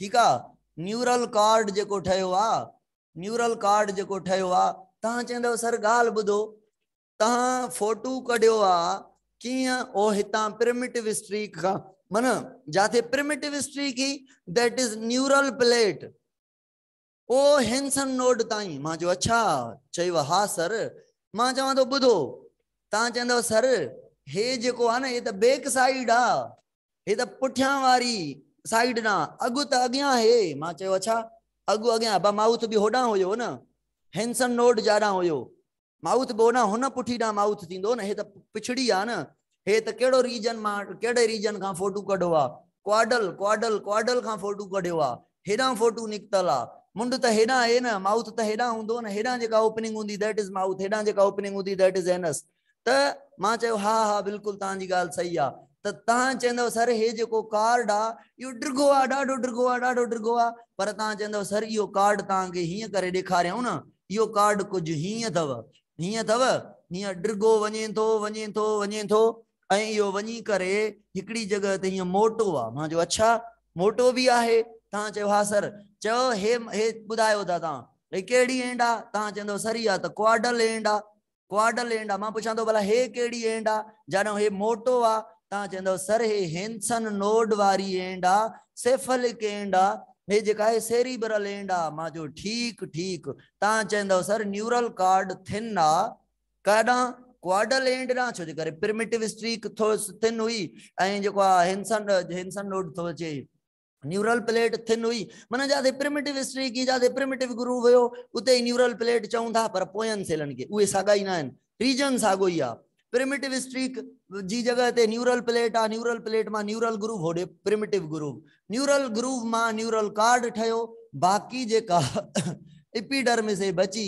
एक्टोडर्मिस बची या स्किन वग़ैरह ॿाहिरियां हिसां ठाहींदी ऐं हे जेको आहे न्यूरल कार्ड आहे तव्हां चवंदव सर हे बणिजी वेंदो स्पाइनल कार्ड ऐं हे जेको बणिजी वेंदो इहो ब्रेन मां जो अच्छा हे त सॼो CNS ठहिजी वियो माना the CNS central nervous system is produced from the neural plate and neural plate is a part of ectoderm okay sir हाँ इहो ब्रेन आहे नया चावला बिल्कुलु अतर भाई बिल्कुलु इहो ब्रेन आहे त हे ब्रेन काॾों आहे ओ ब्रेन काॾों आहे हेॾां हे क्वाडल एंड ॾांहुं या ओ हेॾां आहे हे कहिड़ी एंड हुई सेरिब्रल सेफलिक एंड ॾांहुं कहिड़ी एंड ॾांहुं आहे सेफलिक एंड ॾांहुं अब आप ॿुधो इंपॉर्टेंट ॻाल्हि इहो जेको न्यूरल कार्ड आहे इहो पइजी वेंदो वर्टिब्रल कॉलम जे अंदरि स्पाइनल कार्ड हे कंहिंजे अंदरि अची वेंदो हे ओ इन वर्टिब्रल कॉलम जे अंदरि हे थियो वर्टिब्रल कॉलम हिन जे अंदरि स्पाइनल कार्ड अची वियो हिन जे असांजा खोपड़ी जा हॾा थींदा हे चूज़े जी मुंडी थी वई हे मुंडी जे अंदरि ब्रेन थी वियो हे मुंडी खां हेठि नेक में स्पाइनल कार्ड आहे ओ चोटी ताईं स्पाइनल कार्ड हूंदो उन खां बाद हाणे पंजाब में डिटेल न आहे ॾिनल त जेको पेरीफेरल नर्वस सिस्टम आहे उहो काॾों आयो त असां बि नथा पढ़ूं ज़रूर न आहे असांखे बि त पेरीफेरल नर्वस सिस्टम काॾों आयो पर पेरीफेरल नर्वस सिस्टम जो जेको हूंदो आहे उहो हिते कुझु सेल हूंदा आहिनि जेके नोटोकार्ड खां अलावा बचंदा आहिनि मीज़ोडर्म मां उहे सेल जेके हूंदा आहिनि डिवाइड थी पेरीफेरल नर्वस सिस्टम ठाहींदा आहिनि पर काई बि ज़रूरत न आहे जनरली पंजाब जे अकॉर्डिंग फेडरल जे अकॉर्डिंग असां चऊं त जेको पेरीफेरल नर्वस सिस्टम आहे that is produce from the ectodermis, especially spinal cord spinal cord repeat करो सर, बस करो, एतरो काफ़ी आहे बाबा, बस कई आहे, बिल्कुल बस कई आहे, बिल्कुल बस कई आहे, कोई भी अगे कॉन्सेप्ट न पढ़दासीं। इते न्यूरोलेशन ते असांजी एंड आहे। न्यूरल क्रेस्ट सेल, बिल्कुल न्यूरल क्रेस्ट सेल, कशिश कुकरेजा चवे थी न्यूरल क्रेस्ट सेल नोटोकार्ड सां गॾु मीज़ोडर्म मां बचियल कुछ सेल हूंदा आहिनि जेके उहे डिवाइड करे करे करे करे पेरीफेरल नर्वस सिस्टम ठाहींदा आहिनि, जेको नोटोकार्ड जे अंदर वञी स्पाइनल कार्ड सां, हे स्पाइनल कार्ड काथे पवंदो, नोटोकार्ड में पवंदो, सही आहे, हितां हीअं नर्वस सिस्टम ठाहींदा। अच्छा ॿुधो, न्यूरोला छा हूंदो आहे? इहो त मां पढ़ायो ई कोन न्यूरोला, हाँ इहो त मां पढ़ायो ई कोन बाबा। ॿुधो, न्यूरोला लफ़्ज़ जी माना है नर्व कार्ड जो ठहण, यानी CNS जो ठहण। उहा स्टेज जंहिंमें नर्वस सिस्टम ठहे त उन्ही खे असां चवंदासीं न्यूरोला। न्यूरोला ॿुधो, स्टेजिस त ॿुधी वञो। पहिरीं स्टेज कहिड़ी हुई, कमेंट में ॿुधायो, पहिरीं स्टेज कहिड़ी हुई? अबाज़ाइगोट खां पोइ क्लीवेज, क्लीवेज खां पोइ कहिड़ी हुई? मोरियूला, मोरियूला खां पोइ कहिड़ी हुई? Blastula, ब्लास्टियोसील, epiblast, hypoblast. पोइ उन मां कहिड़ी लेयर हुई? गेस्ट्रियुलेशन। गेस्ट्रियुलेशन में छा थियो ॿुधायो? 3 लेयर ठहियूं, पहिरियां ठही एंडोडर्म, पोइ ठही मीज़ोडर्म, ऐं पोइ ठही एक्टोडर्म। एक्टोडर्म में मीज़ोडर्म, इपीब्लास्मा, एंडोडर्म जेका आहे त हाइपोब्लास्मा। हाणे हाणे छा थींदो? एंडोडर्म मां कुछ आर्गन, मीज़ोडर्म मां कुछ आर्गन, एक्टोडर्म मां कुछ आर्गन, माना आर्गेनोजीनेसिस, माना हार्ट जो ठहण, किडनी जो ठहण, सभिनी जो ठहण, सही आहे, मसल जो ठहण, गोश्त जो ठहण, नर्वस सिस्टम जो, ये आर्गन ठहन था न, आर्गन जी formation, organogenesis, neurulation, notochord formation, heart formation, फलाण फॉर्मेशन, टीर फॉर्मेशन। स्पाइनल कार्ड रिपीट कयां, अब ॾिसो, न्यूरल प्लेट हेठि झुकी करे न्यूरल ग्रूव ठाहियो। न्यूरल ग्रूव जेको आहे उहो ओही जीअं प्रिमिटिव स्ट्रीक हीअं झोल ठाहियो, ईअं न्यूरल ग्रूव झोल ठाहियो, न्यूरल प्लेट झोल ठाहियो, उनखे न्यूरल ग्रूव चयोसीं। न्यूरल ग्रूव झोल ठाहे ठाहे ठाहे हेठि वारो झोल हीअं सेपरेट थी वियो, मथे न्यूरल प्लेट पाण में ॻंढिजी वई, मथे पाण में ॻंढिजी वई, हेठि हिकिड़ो हीअं ट्यूब ठहिजी वियो, जेको ट्यूब ठहिजी वियो आहे कंटिन्यू, इहो न्यूरल ट्यूब आहे, न्यूरल ट्यूब आहे। ऐं जेको मथे न्यूरल प्लेट गॾिजी वई, न्यूरल प्लेट हाणे न चऊं, न्यूरल प्लेट जेका आहे उहा टुटी करे न्यूरल ग्रूव ठाहे करे न्यूरल कार्ड ठाहियईं। न्यूरल कार्ड जे अंदर हिकिड़ी ॿी त ॻाल्हि ॿुधायो, न्यूरल कार्ड जे अंदर भला स्पेस आहे ओए वारी? हे स्पेस ओए, इहा स्पेस छा आहे भला? हे ओए, हे स्पेस छा आहे हिन में अंदर? तव्हां चवंदव सर इहा बि ख़बर आहे असांखे, बिल्कुलु। दिमाग़ जे अंदर वेंट्रिकल हूंदा आहिनि, ऐं उन खां बाद स्पाइनल कार्ड जे अंदर हिकिड़ो सुराख हूंदो आहे जंहिंखे सेंट्रल केनाल चवंदा आहियूं। त चयो में न्यूरल कार्ड जे अंदर जेका स्पेस आहे उही इन खे न्यूरोसील चवंदासीं। सील माना कैविटी, न्यूरो मतलब nervous system, neural cord. Neurocoel मां चवंदुमि neurocoel is a cavity which differentiated into 2 chambers, 2 holes। पाण दिमाग के छा पढ़ियो आहे? दिमाग इज अ होलो ऑर्गन आहे या नॉन होलो ऑर्गन आहे? हाणे अञा चैप्टर पढ़ियो आहे नर्वस कोऑर्डिनेशन, दिमाग होलो ऑर्गन आहे। छो? छो जे करे 4 वेंट्रिकल अथसि सर, 4 वेंट्रिकल अथसि, चेंबर अथसि। मां जो ठीकु, त उहे चेंबर काॾों आया? Chamber produce from the neurocoel, ventricle produce from the neurocoel. ऐं सेंट्रल केनाल स्पाइनल कार्ड में जंहिंमें CSF हूंदो आहे, हिननि में बि CSF हूंदो आहे, इहो काॾों आयो? इहो बि न्यूरोसील मां। ठीकु आहे, त स्पाइनल कार्ड एंड हाणे मूंखे हिकिड़ो सवाल ॿुधायो, जेको हेंसन नोड वारो रीजन हुयो, हेंसन नोड वारो रीजन हुयो, उतां ब्रेन ठहियो या स्पाइनल कार्ड ठही? ऐं जेको प्रिमिटिव स्ट्रीक वारो रीजन हुयो, उतां केरु ठहियो? स्पाइनल कार्ड ठहियो या ब्रेन ठहियो?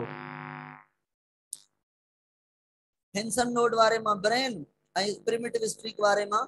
पर हा ईअं न, ईअं नथो चवां त हेंसन नोड मां ब्रेन, प्रिमिटिव स्ट्रीक मां स्पाइनल कार्ड, न न न, उहे त ख़तम थी विया, उते खॾो पइजी वियो, मीज़ोडर्म ठाहे विया, नोटोकार्ड ठाहे विया, उन खां बकाया जेके सेल हुया हेंसन नोड वारी जगह ते उन्हनि मां ब्रेन ठहियो, प्रिमिटिव स्ट्रीक वारी जगह ते बकाया जेके सेल आहे एक्टोडर्म जा, उन्हनि मां स्पाइनल कार्ड ठही। अॼु जे लाइ एतिरो काफ़ी आहे। सुभाणे फिजिकल क्लास में इन चैप्टर के पढ़दासीं, डेरकी में भी, मीरपुर में भी। Okay sir? हाँ, सो शोभा चए थी शुक्र आहे, शुक्र आहे तूं लीव करे वञे। हाँ बाबा तोखे रिकॉर्डिंग मिले। हाँ परेशान छो थी थिए। हाँ ॾिसो न मां तव्हांजे करे कयां थो न कोर्स पूरो थिए न। हाँ हाँ सर रिकॉर्डिंग शेयर कंदासीं। Okay sir okay okay okay. जल्दी भॼण जी कयो, नमाज़ पढ़ो, तव्हां इबादत कयो, जेको कुझु कयो, खाओ पीओ कुझु, ऐं असां बि कुझु खाऊं। Thank U thank U.